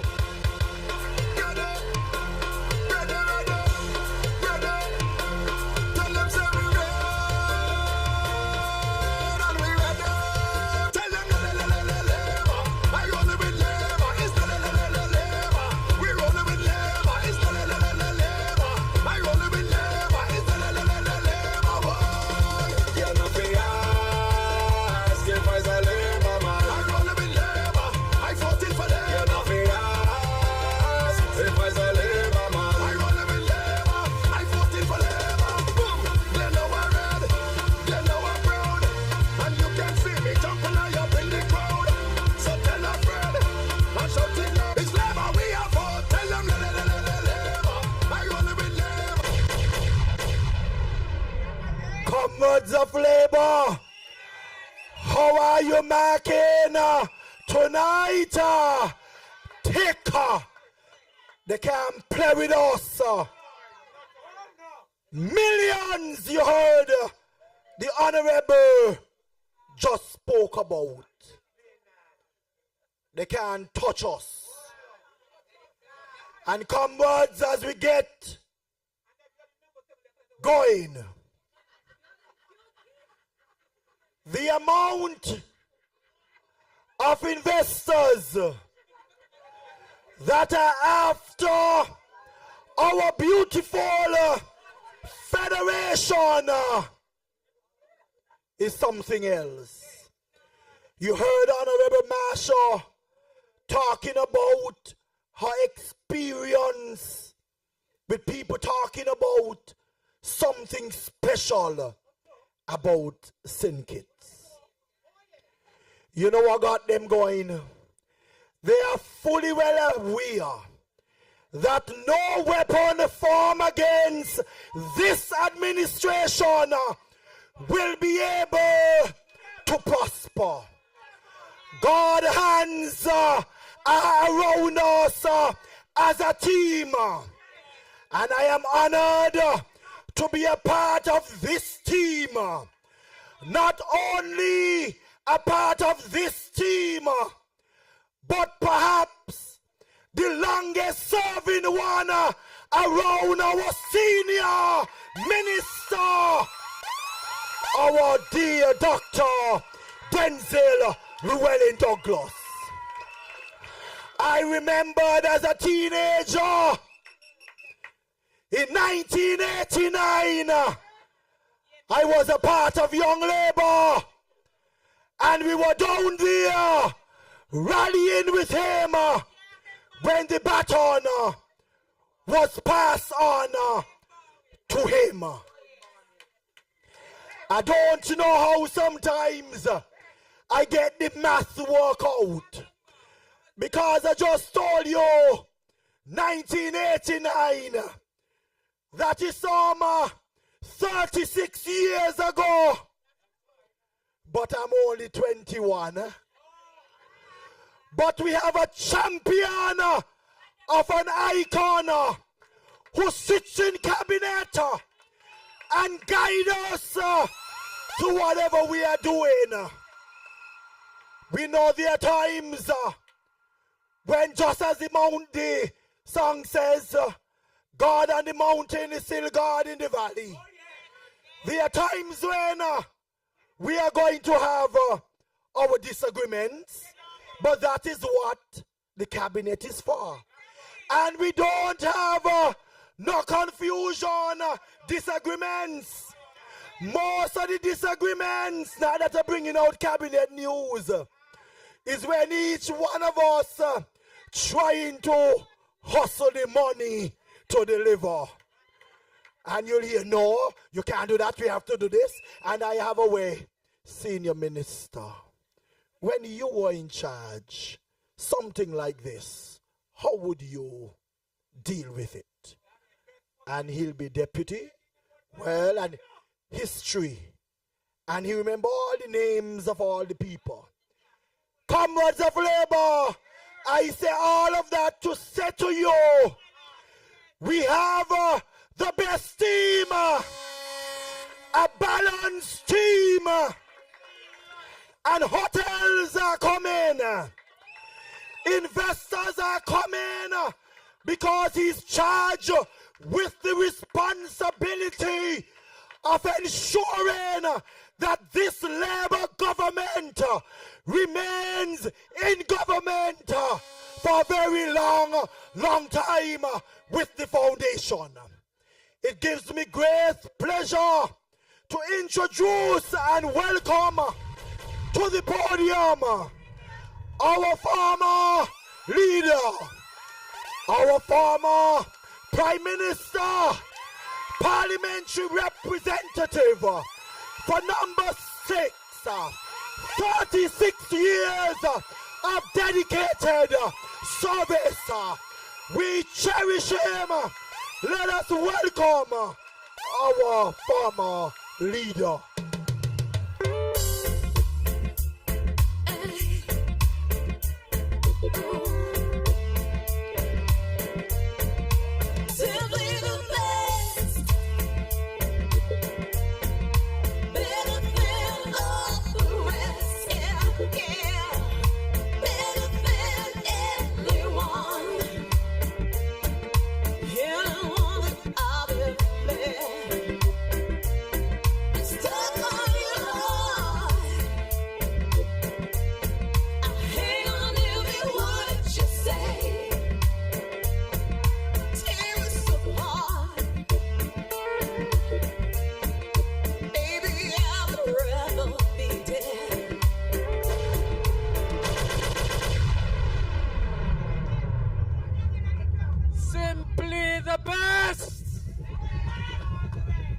Thank the people of St. Peter's for hosting us tonight in this massive public meeting. You ready?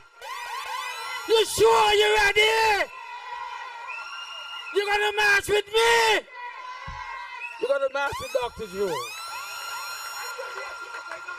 My dear people, I want to really thank you for being here in your numbers tonight to give support not only to the Labour Party but to our Labour leader and Prime Minister, Dr. Terence Drew. Put your hands together and give our leader tremendous applause. Yet again, we are on the road. This time it is not in the direct campaign for re-election, but we are here to invite our citizens to march with us on Monday, Labor Day, as we celebrate this day of workers universally. We believe that although it is traditional so to do, it is important that every time this moment comes around, we do what we have always done. Report to the people. Ask you to support us as we take the mantle of leadership of all of the workers through the streets of Bastille. And that is what we shall do on Monday. We started out on this campaign in St. Paul's, number 6, on Sunday. We had a heck of a meeting down there on Sunday night. As has been reported by Model Cup, there was a massive crowd. And you could have seen the comments that were being made on the live as the meeting progressed, just as you are doing tonight as well. We thank you for following us electronically. My dear people, on Sunday, we were working on the theme, Pouring Progress, Championing Workers. And we thought that that was so critically important to ensure that our people recognize that we have not remained where we were when the party was passed to us so many, many years ago. We wanted to make sure that it is clear to the new generation that is in existence and those that will come, that the Labour Party formed in 1932 has been responsible chiefly for the development of our country over the years. And that is why we as a Labour Party make sure that whatever we do when we are in office, it will definitely progress, moving forward the people of this great land, St. Kitts-Nevis. I thank those who have gone before us. We thank the Sebastians, the Challengers. We thank the Southwest, the Francis. We thank all those who were in the leadership of our great party, who took our party and country through the throes of challenges that it experienced and brought us eventually to 1995, I should say, when we were thrusted back in power by you, the people of St. Kitts-Nevis. I want you to know that we of the leadership of this great party will never ever take you for granted.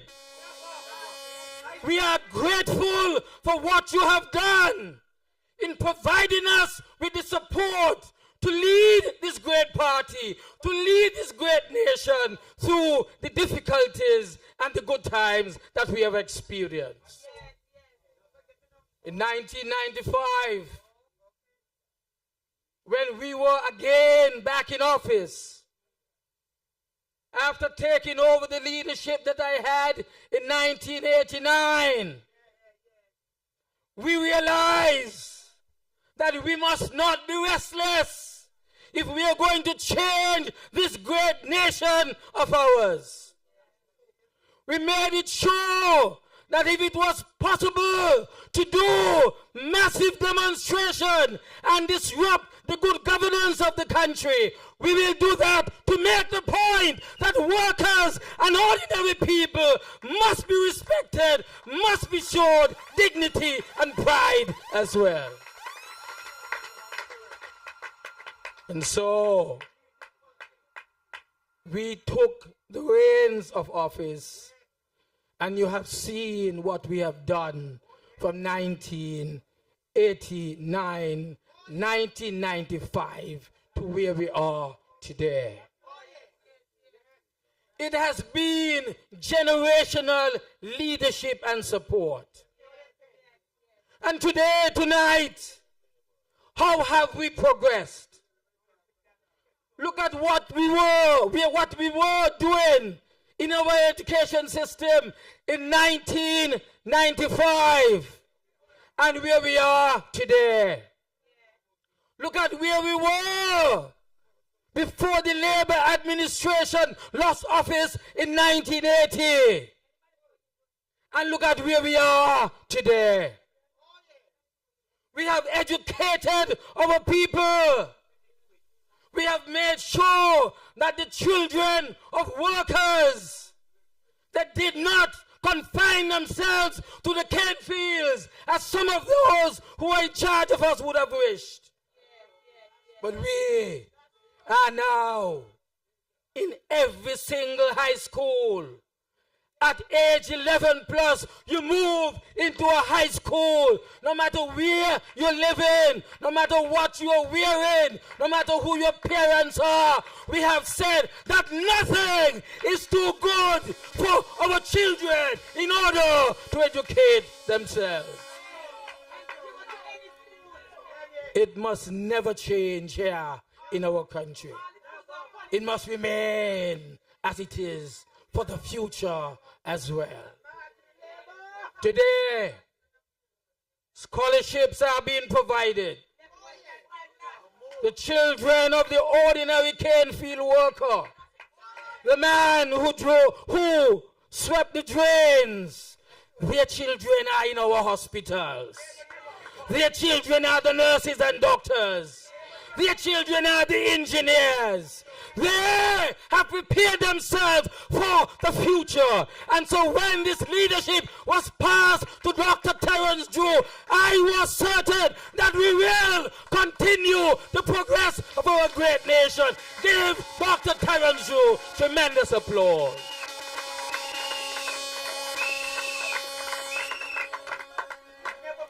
Our people lived in gut sites, trash houses. If you challenge the planter or anyone who worked with him, he moved your trash house off his land and put it in the gut side. Damn well forward. Never again! We said that must happen. Never again! You must have your homes. You must own your land. The land is yours. Your homes must be built on your land. We will continue to empower our people. We of Labour then did it. We of Labour now and Labour in the future will continue to do that.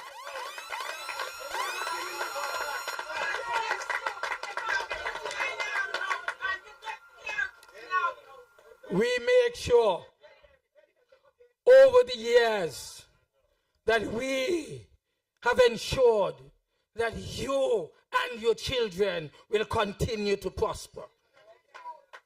I want to thank one of your own tonight, Cedric Liebert. Housing revolution here in St. Kitts-Nevis. Give him tremendous applause. Hip hip! Hip hip! Hip hip! We are grateful, one of your own son of this soil. Tremendous building operation with houses. Pledge to me, Dougie, take it easy. Take it easy. We will challenge the status quo in this country, in this constituency. I will build new homes for the people. I will open up unblocked areas. I will make sure that we will be able to compete with KR. He has done it. Dr. Drew is in power today. Thank you, Cedric, for your plan you executed. My dear people, finding jobs has been a challenge. Closing the industry 2004-2005. Serious decision had to be taken, but it was done.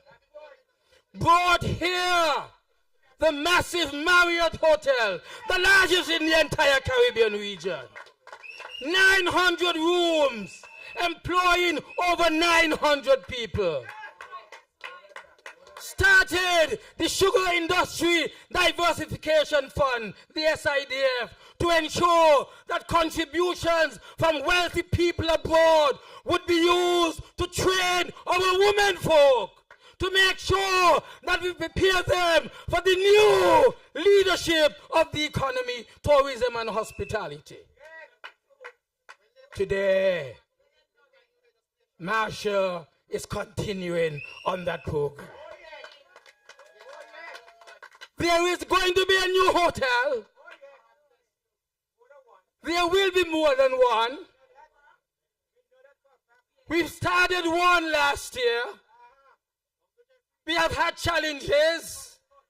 It will continue. That's life. We have the Ritz-Carlton. It has been announced.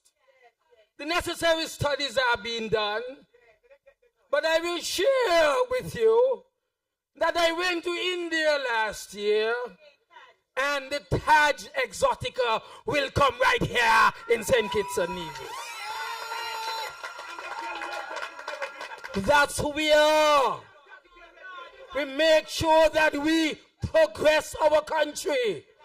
7.5 years. Instead of locking down people, show me the hotel that the big belly man opened. Where is the hotel he opened? Not damn one of them open. They can't do it. They can't do it like us in labor. Nada, nada, nada. And that is why it must continue. It is being passed on. It will continue to pass on. And that is why I know that we will do better and best in the future. Because the slogan, look at it there, better with labor. Damn well better with labor. That's what it is. That is the reality of the times. Today I had an interview, and I said, listen, I ain't gonna talk too much, but I said, listen, this is a labor country. Labor country! You vote us out, we can't stay out, we must come back in. We are labor, the country is labor, to hell with them. Never again. I tell you all, do like number 6. Don't flirt with them. Don't damn well flirt with anybody. Not good for you ladies. Not good for you men. Don't flirt with them. Leave them behind. Let me move on. I want to say, because my time is up, I want to say that in the process of progressing, we are also making sure that we championing our workers. Championing our workers. Everybody darling who was there. We championing our workers. The workers. We respect you. The trade union from which we were born. It's in our blood. It's in our DNA. That's what we are. We are championing workers. Trade unionism, that's it. Tripartite system to make sure that things are progressing. Minimum wage. Workers, representatives must be there. Representative from the Labor Department must be there. And employers, we want you to be there. Because dignity and pride is what the workers must always have. Don't let nobody trample you. No matter what work you do, have your voice. Go to your lawyer if you have to, if you ain't getting your rights. You understand? Your union is there. We are champion the cause of workers. And I say to you, we will make sure that it continues. I am very happy and pleased and proud that I've had the opportunity to serve you. I always loved St. Peter's. I told them in public meetings before, if I had to live anywhere else, I live right here. That is why I said to you, don't flirt again. You understand what I say? You understand me? You hear what I say? Doggy say, don't flirt again. You must remain labor. You must remain strong.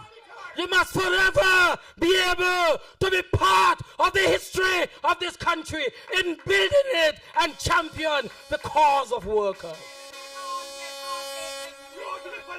My dear people, what else can I say to you tonight? What else can I say? March with us. March with your leader. March with our Prime Minister, Dr. Terence Drew. Hip hip! Hip hip! Hip hip! God bless you.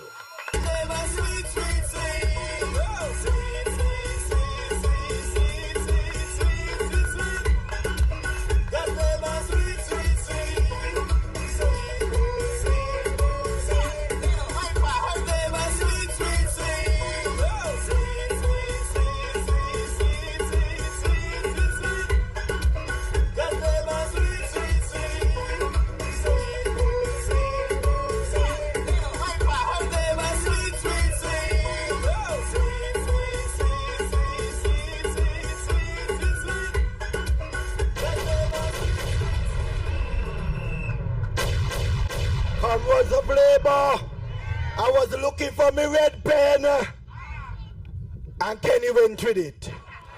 But he had to bring it back because Principal Hanley is marking. And I asked the class tonight, how are we grading our senior minister? I said, tick again, tick again, tick again. They grudge us and trying to say all sorts of things. Comrades, I just want to big up all those persons listening on Freedom and ZAZ. I hear Isaac thousands are on that don't have to do nothing with Facebook and all the others. I tell you, this government good and this government nice. This government good. Hey, this government nice. Good government. Oh. Of course, those in the diaspora, I greet you. All of my comrades of East Bastia, I greet you and I remind you that I am still with you. I love each and every one of you. And I say thank you to all of the workers in East Bastia. Those who keep East Bastia clean in all of the various groups. I say thank you for your service. Those who clean the drains, I say I appreciate you. Those who serve lunch at our schools, and you know I have 7 schools in my constituency. I say thank you for your service and I appreciate all that you do. Comrades, I reminded us in St. Paul's that we are the oldest party in the region. 93 years and going strong. And our Labour government continues to power progress. Before our party leader comes, Allow me a few minutes to drop some things. Because a lot of them out there saying all sorts of things. And you had the reports before you thus far.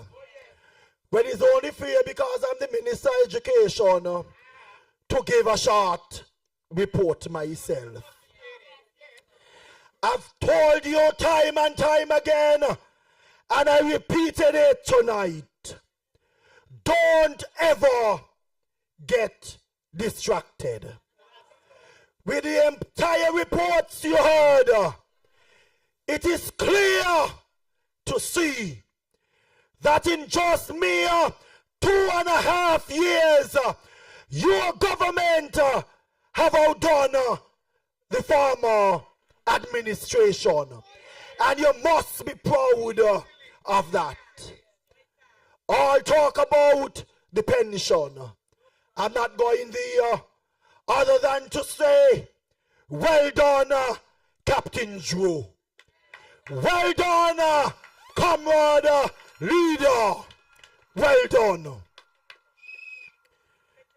But comrades, in education, we are moving. The senior minister alluded to it. Scholarships. But in 2.5 years, is the more scholarships this federation have ever seen. And we continue to lobby on behalf of our young people and those who are interested in their education. When I got the job, schools dilapidated, children in some cases, no desk and no chairs. In a short 2.5 years, let me get it right. 8 40-foot containers have landed in this country, outfitting our schools with desks, chairs. Some teachers sat at some dilapidated desk, and we are moving in fixing that. We are investing in our people. Teachers are being trained to deal with our students in autism. Teachers are being trained to allow our students to perform better in maths. We have invested in that because it is an issue. I pause. PA 7337. PA 7337. You are blocking. If you can, remove your vehicle. We open sensory rooms in our daycares. Those rooms are for those same students who are on the spectrum, as we put it. Investing in our children at the lowest. I have reminded this country about the bathroom conditions in some of our schools. I met one at Washington Archibald High School, shut down for over 15 years, and we gave Washi a brand new bathroom. I did something similar at the Tucker Clark Primary School. Washington Archibald High School painted, Just a few weeks ago, hundreds of chairs delivered, and more will come because you have a caring minister and a supportive government. Most furniture in 2.5 years. See the teacher telling me the laptops are back, and not only that, through Honorable Convis Maynard and the cable, they are assisting us with putting down the fiber optics in our schools so that connectivity will improve. We know we can't do everything one time, but we are trying and doing our best. And God knows that, He sees that, and that is what is important. Now, comrades, over a year and a half ago, the work at the Bastille High School started. The designs were shared, and some of you might have seen them. If you drive up there now, there are signs indicating that it is an official construction site. You see, the Bible say, it's not everything you let your right hand know what the left hand doing. With all the talking, they were talking. I brought in the necessary people, and they went up at the Bastille High. They completed the testing. They dug to see about the foundation. The plans have been approved in principle. So, comrades, I said to you, the Bastille High School has started. So whenever they're talking about the Bastille High School, tell them, go up there. And tonight, I come armed and dangerous, because I send in a message loud and clear. No talk shop on freedom going to stop the Bastille High.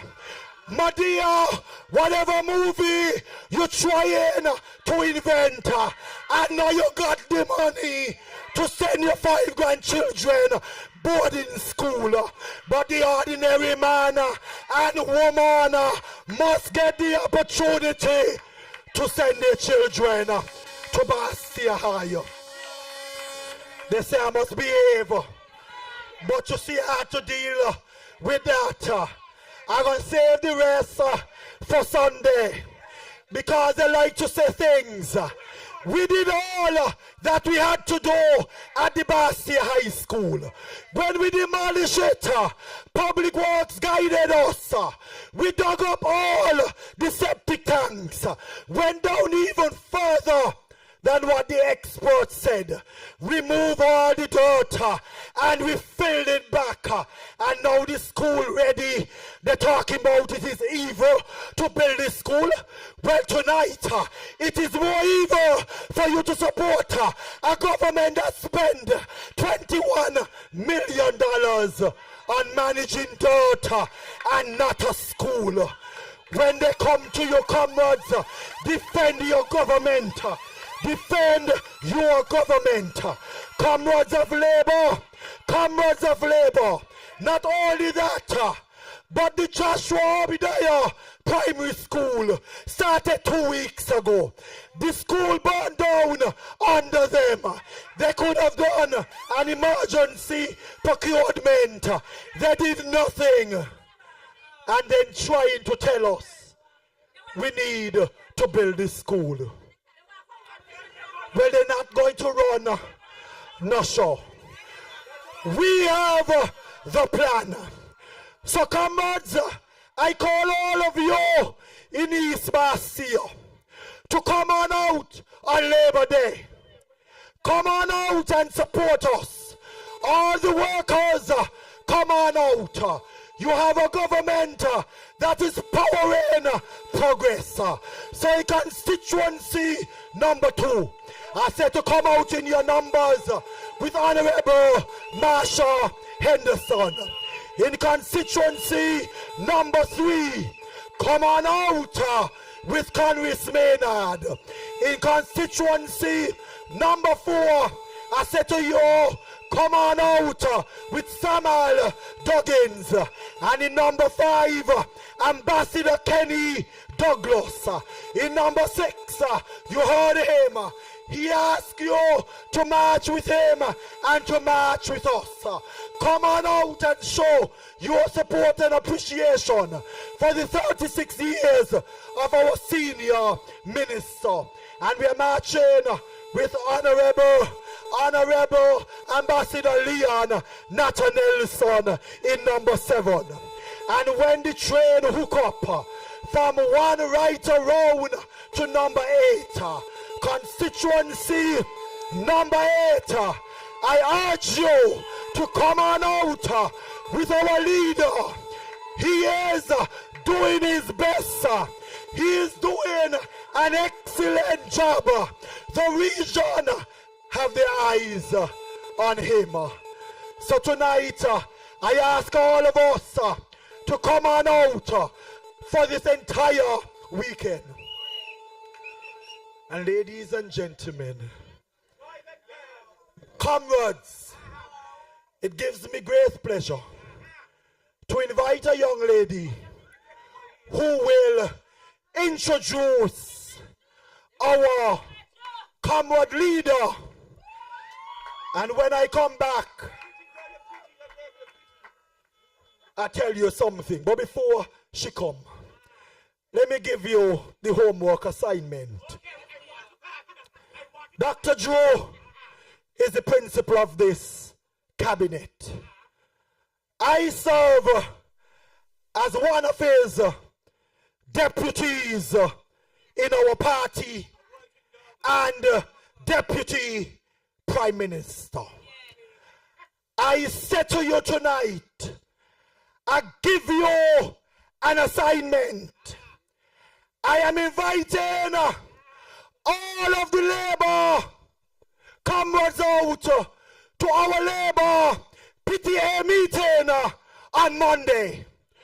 We are having our PTA meeting on Monday. And I want to believe on Monday the Prime Minister will that signal. But as the deputy, I drop it in the atmosphere as I heard it. Get ready, school call in.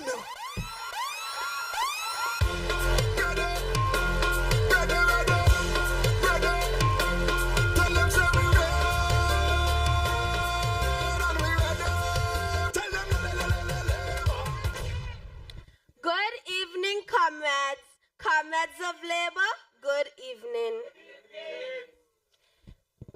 Our next speaker is none other than our parliamentary representative, a man of humble beginnings who grew up in this community, homegrown. He was a member of just about all the social, religious, and recreational clubs in this community, namely Sunday schools, 4th A, Boys Club, football, and basketball. It is no doubt of who he is today. These groups and organizations have prepared him for greatness. Your parliamentarian, or MP, has delivered well in this constituency number 8. Over the past 2 years, he has improved the water issue in Keyon, the resurface of the St. Peter's Main Road, housing, Connery Stadium, St. Peter's Polyclinic, Keys Community Center, infrastructure, and many more in this constituency. Ladies and gentlemen, comrades, help me welcome to the podium the man of the hour, our MP, our St. Peter's leader, our Prime Minister, the Honorable Dr. Terence Jew. 1 Jew, never 2. Dr. Jew ready, Labour ready, fit and ready. Dr. True ready, Labour ready, red and ready, we ready. Dr. True ready, ready, ready, ready to lead the government, yeah. So all we did think he did already, we did just a cool down, yeah. Tell them Labour ready, call in the school on, yeah. Labour, people tell them, Dr. True respect himself. Labour Massive! Number 8! Number 8! It's great to be home. It's great to see all of you out here this evening. It is late and it is raining, so I will not be too long. But I want to take this opportunity to really thank all of you for coming all the way here in the great state of number 8, specifically the great state of St. Peter's. I want to thank my own contestant, Miss Mitchum. You know who she is? You know who her mother was? Jada. If you remember Jada, who was a hardcore comrade. So she used to be in the wheelchair. Her daughter is representing Jeje, as you know her as. Her daughter is representing constituency number 8 in the great Labour show. Put your hands together for her. I want to also thank Aji, who introduced me tonight. Another young person, has been Labour since she knows herself. Her grandmother set the pace for her. And God bless her soul. If you remember Joan McLean, strong Labour. I think Joan skipped a generation and passed it to Aji. But all the others are strong Labour nonetheless. Let's put our hands together for Aji. Thank you very much. We must big up our young people. When you say young people are in Labour, it means Labour is strong. Because we have somebody or people to pass the baton on to. I also want to thank all of the people of constituency number 8. The executive led by Miss Avenel Martin, I want to thank you. The executive and all of the other comrades, you are doing a tremendous job. And it must be recognized. I'm so sorry I can't call all of the names tonight. But I want to thank you. I also want to thank all of the people of number 8, because without you, I would not be here. Because of you, I am here. And I will never, ever forget that. The only thing I'm sorry about sometimes is that I don't have as much time as I used to have to come sit down on your step and talk.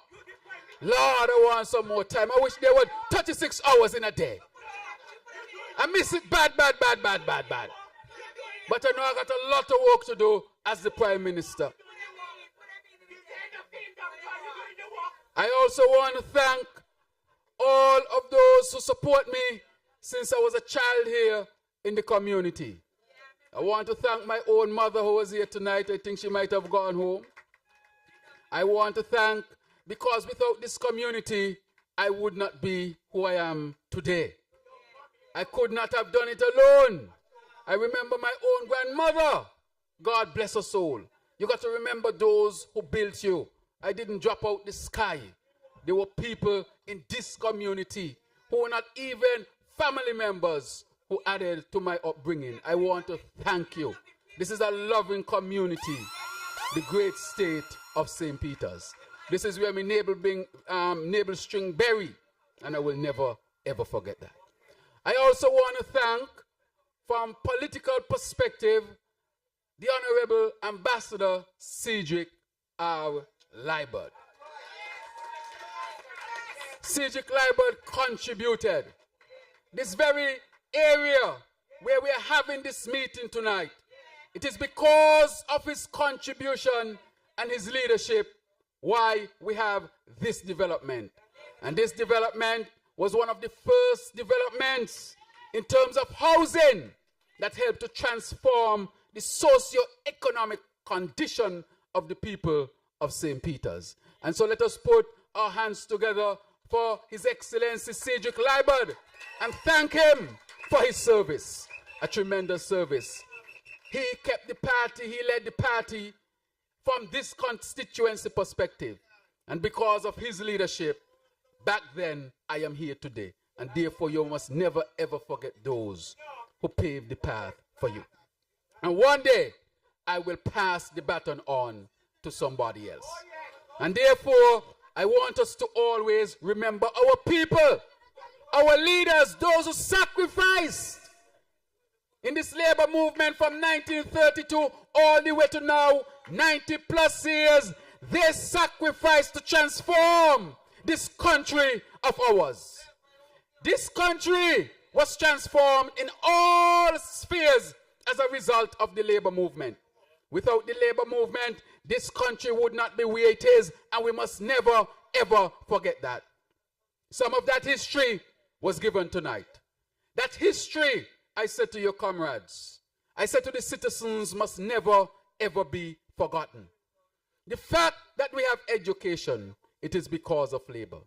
The fact that we have health care, it is because of labor. The fact that we have land, it is because of labor. The fact that we have elections and a democracy, it is because of labor. The fact that we have independence, it is because of labor. And if labor has contributed so much to the development of this country, you can never and must never ever forget the great St. Kitts-Nevis Labour Party. In this party, we can't help. Every leader of labor was once the leader of this country. Every single one. When we go all the way back from the time we had adult suffrage, every single leader of this great movement was the leader of this country. From Robert Bratcher, but if we go to Manchester, he came before that time, but we honor him as well. From adult suffrage in 1952, His Excellency Robert Bratcher.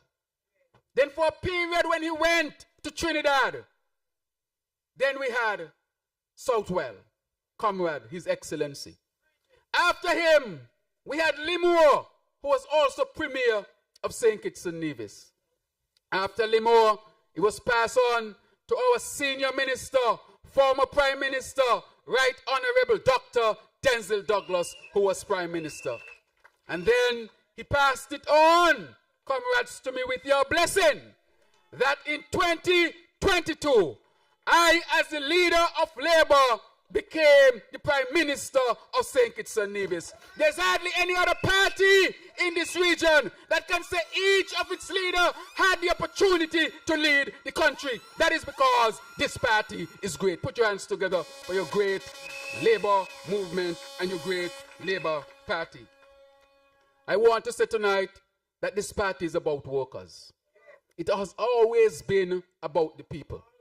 That is why it is the party that moves people from one level to a higher level. It is only the St. Kitts-Nevis Labour Party that does that. And that is why we have done so much for our workers even today. You know what we have done for our workers? And I want to talk about it a little bit more. And that is to give our GAE workers their pension.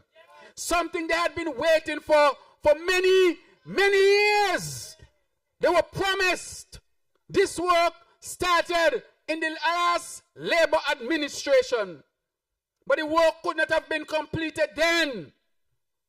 You were promised that it would be done. I see Claudette in the audience. Claudette, who used to walk the streets looking after people year after year, and you're telling her she can't get a pension.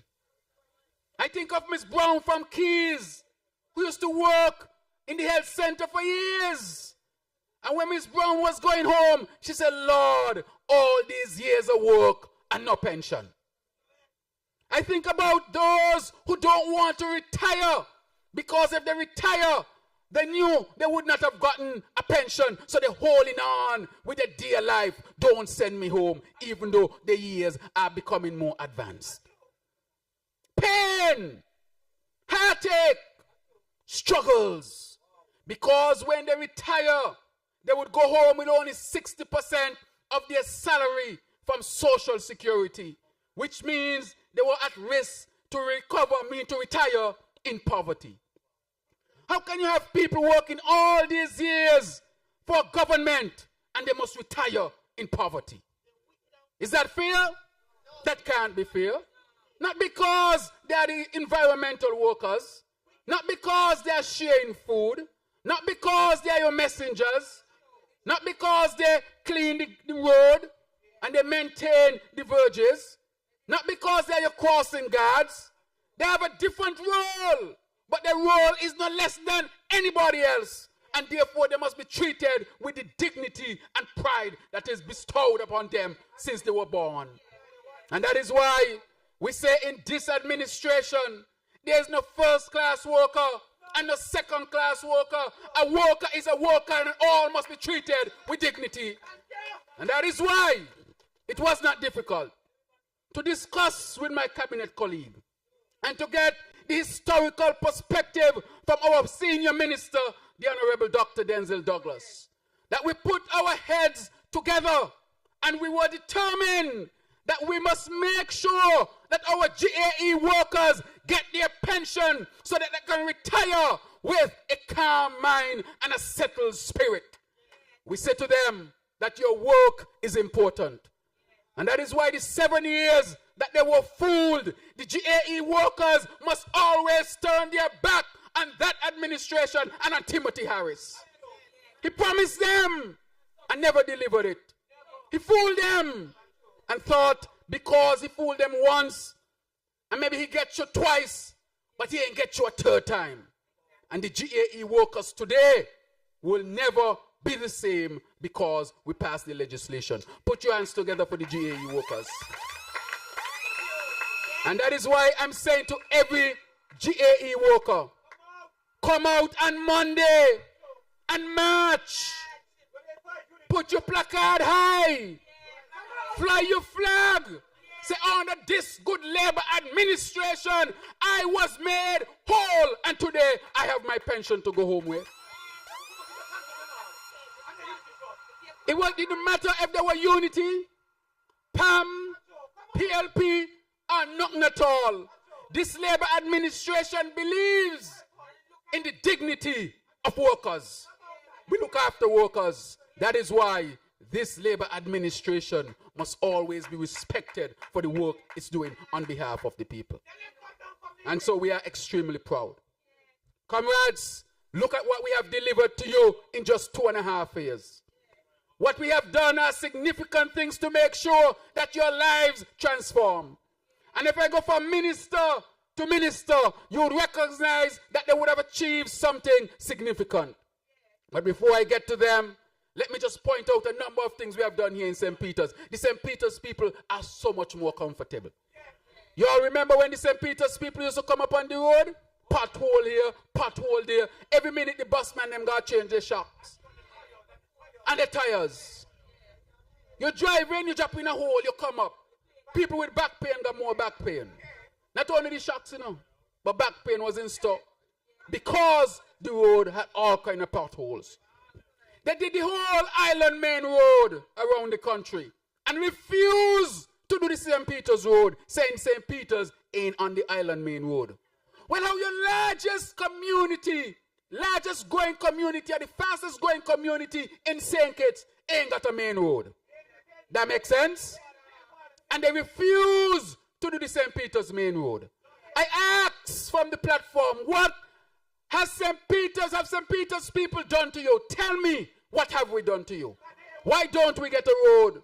Then hear them, oh, we got plans for road. You going there? No plan. Nothing at all. Nada. Refuse to give St. Peter's people what they deserve. But today, when you look at the St. Peter's Main Road, you'll recognize that that main road is modern. The sidewalks that accompany that main road can take people from all the way up here, all the way down to the church and back.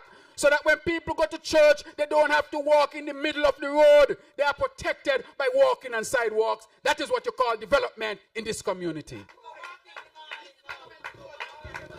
Or use the sidewalk, go walking, stretch all your legs. It's good for the pressure, it's good for the sugar, it's good for the heart.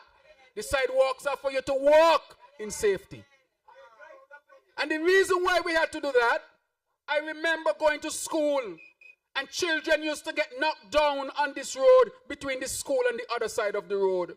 We lost about 1 or 2 children as a result of that. Each time I see the sidewalks, I say I wish that no other child would have to go through what those children went through and those families went through. And as I think of the families, I know that they would appreciate something like this.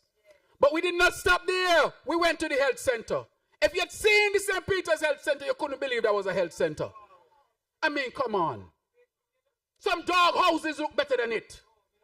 I never spoke about it because I would not denigrate it unless it was fixed. But that's how bad it was. And we decided that we will fix the health center. Go down there in the health center. They got AC down there, you know. AC in the health center. Modernize for the people of St. Peter's. The elderly can sit in comfort. They don't have to sit outside on the bus stop when it's very hot. They can go inside and sit on AC right in that health center. That is how dignified our people are. But we did not only fix the health center, we also came up and refurbished the netball court. Because for years, netball was not being played in St. Peter's. The most people who play netballs are our young females. Well, our young females should have a place where they can play netball. And that is why we fixed it up right down there. But we did not stay there. We also fixed up the basketball court. And just recently, we brought NBA players here in St. Peter's to develop the sport of basketball even more. That never happened yet. Big things are going on in St. Peter's. Anything, and in St. Kitts. They went Sandy Point and all because we don't keep it for ourselves. And they went Nevis as well. We also started to work in St. Peter's here, where we are building houses up in Stapleton. Go up there, you see the houses being built. Building on the legacy that Cedric Libert left. That is happening in St. Peter's as well. This is the great state of St. Peter's. It is extremely large. And that is why we have to make sure we do what we have to do for the people of this great area. But we did not only stop there. More scholarships for our young people. More support for our young people. And then our people are benefiting from all of the plans that we have in store for you, the people of St. Kitts-Nevis. And so to the people of St. Peter's, I want to know, are you satisfied thus far with the performance? Are you satisfied thus far with the performance? You sent me there to work for you.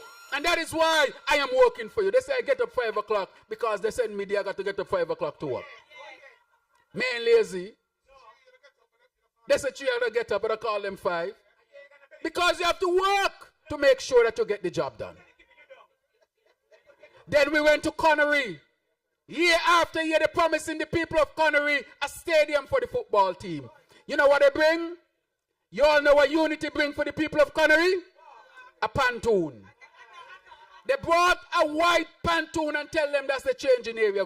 When we go to cut the ribbon, you will see the white pontoon next to the stadium.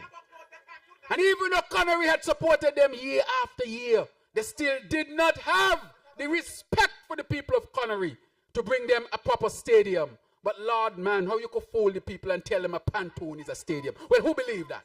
You believe the Connery people believe that? They don't believe that. That's why the Connery people vote them out.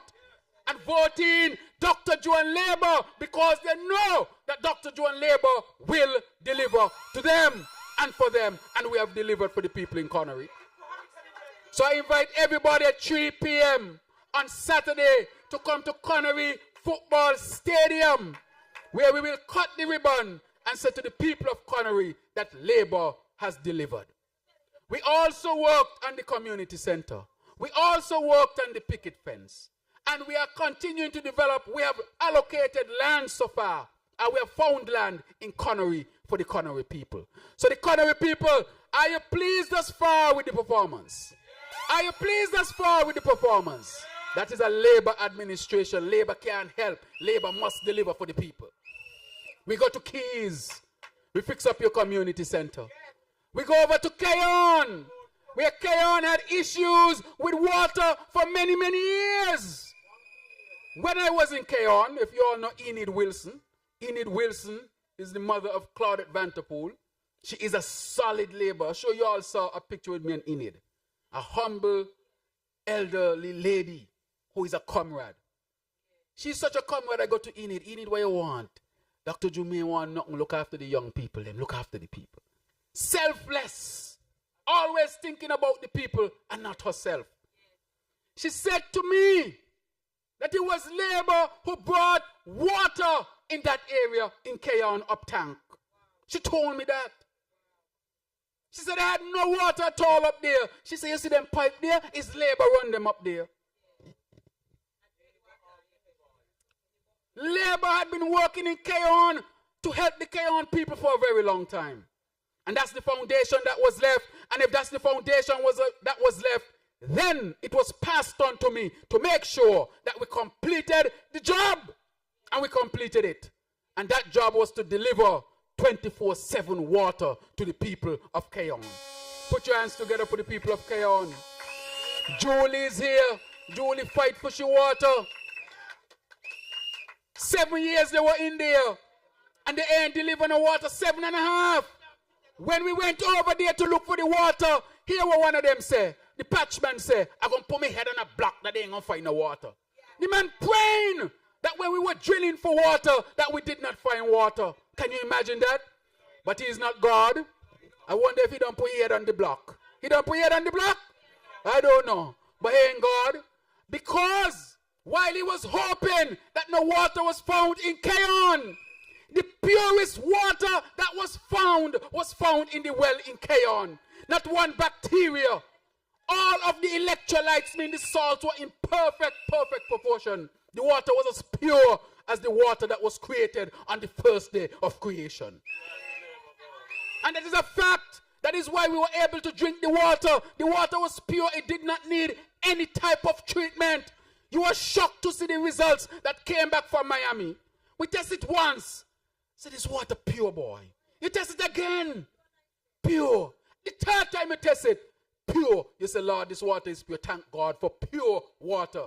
So the area that was most deprived had the purest of water. So while they were praying for no water, God delivered pure water. We thank God tonight for that. The next thing we're doing in Keon, we're going to open back up the post office. They took the post office and sent it out of Keon, but we will do it. And we'll make sure that the people, we went down to Atlas and we rehabilitated roads down in Atlas, because Atlas must never be forgotten. We went all the way through the constituency and we are developing the constituency. But it's not only this constituency. Go around St. Kitts-Nevis, you see the big things that St. Kitts-Nevis Labour Party that we are doing. Look at those things. From stadium to desalination plants, to road work, to schools, to hospitals, just name it. This administration is delivering. We want, when we finish, that the people of St. Kitts-Nevis, that you can be secured in your jobs, your pension, have an opportunity to own a home, have an opportunity to go to university, have a brand new hospital to go into. And when you retire in dignity. That is the kind of country that we want to produce for our people. And sometimes it is challenging.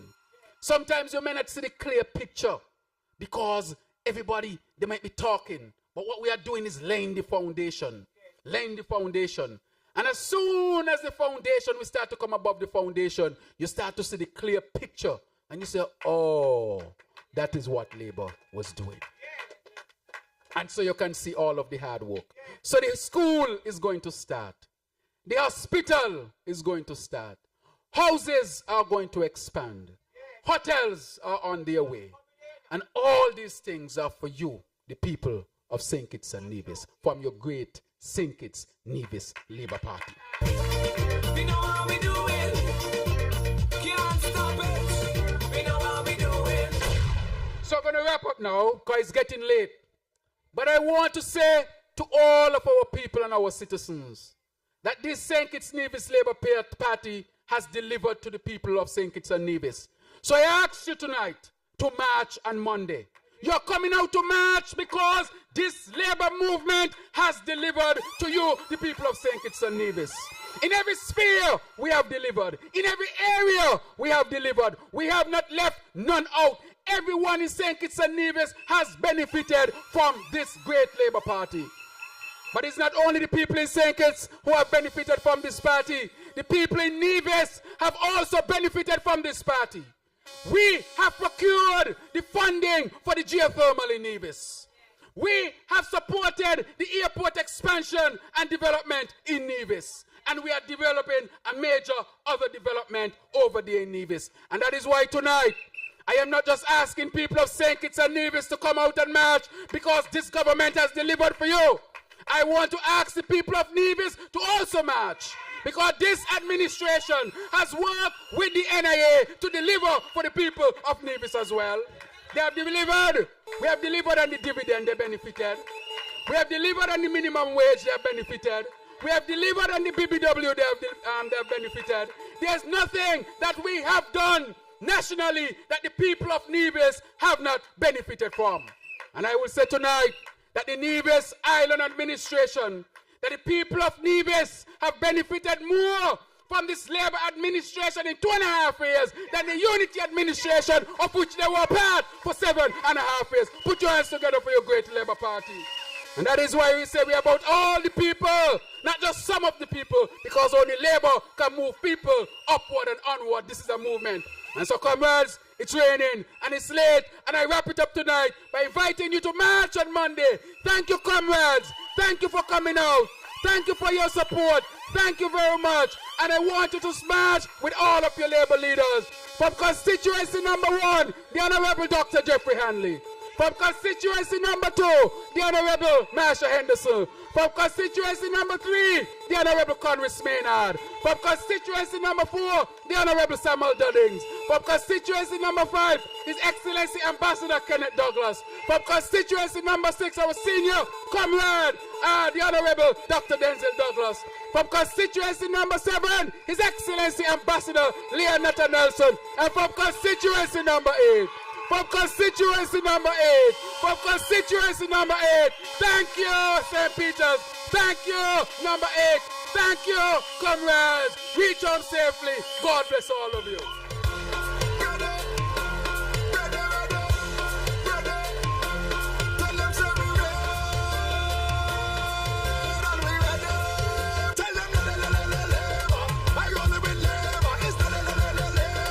Comrades, get home safely. Remember the red wave hit all road tomorrow. 5 o'clock after the 4 o'clock we have in the whistle stop at motorcade with our contestants. And then we hit the road in all road. And then Saturday we at the Queen show. Sunday we in Central Bastia. And Monday, we on the road. Get home safely. We love each and every one of you.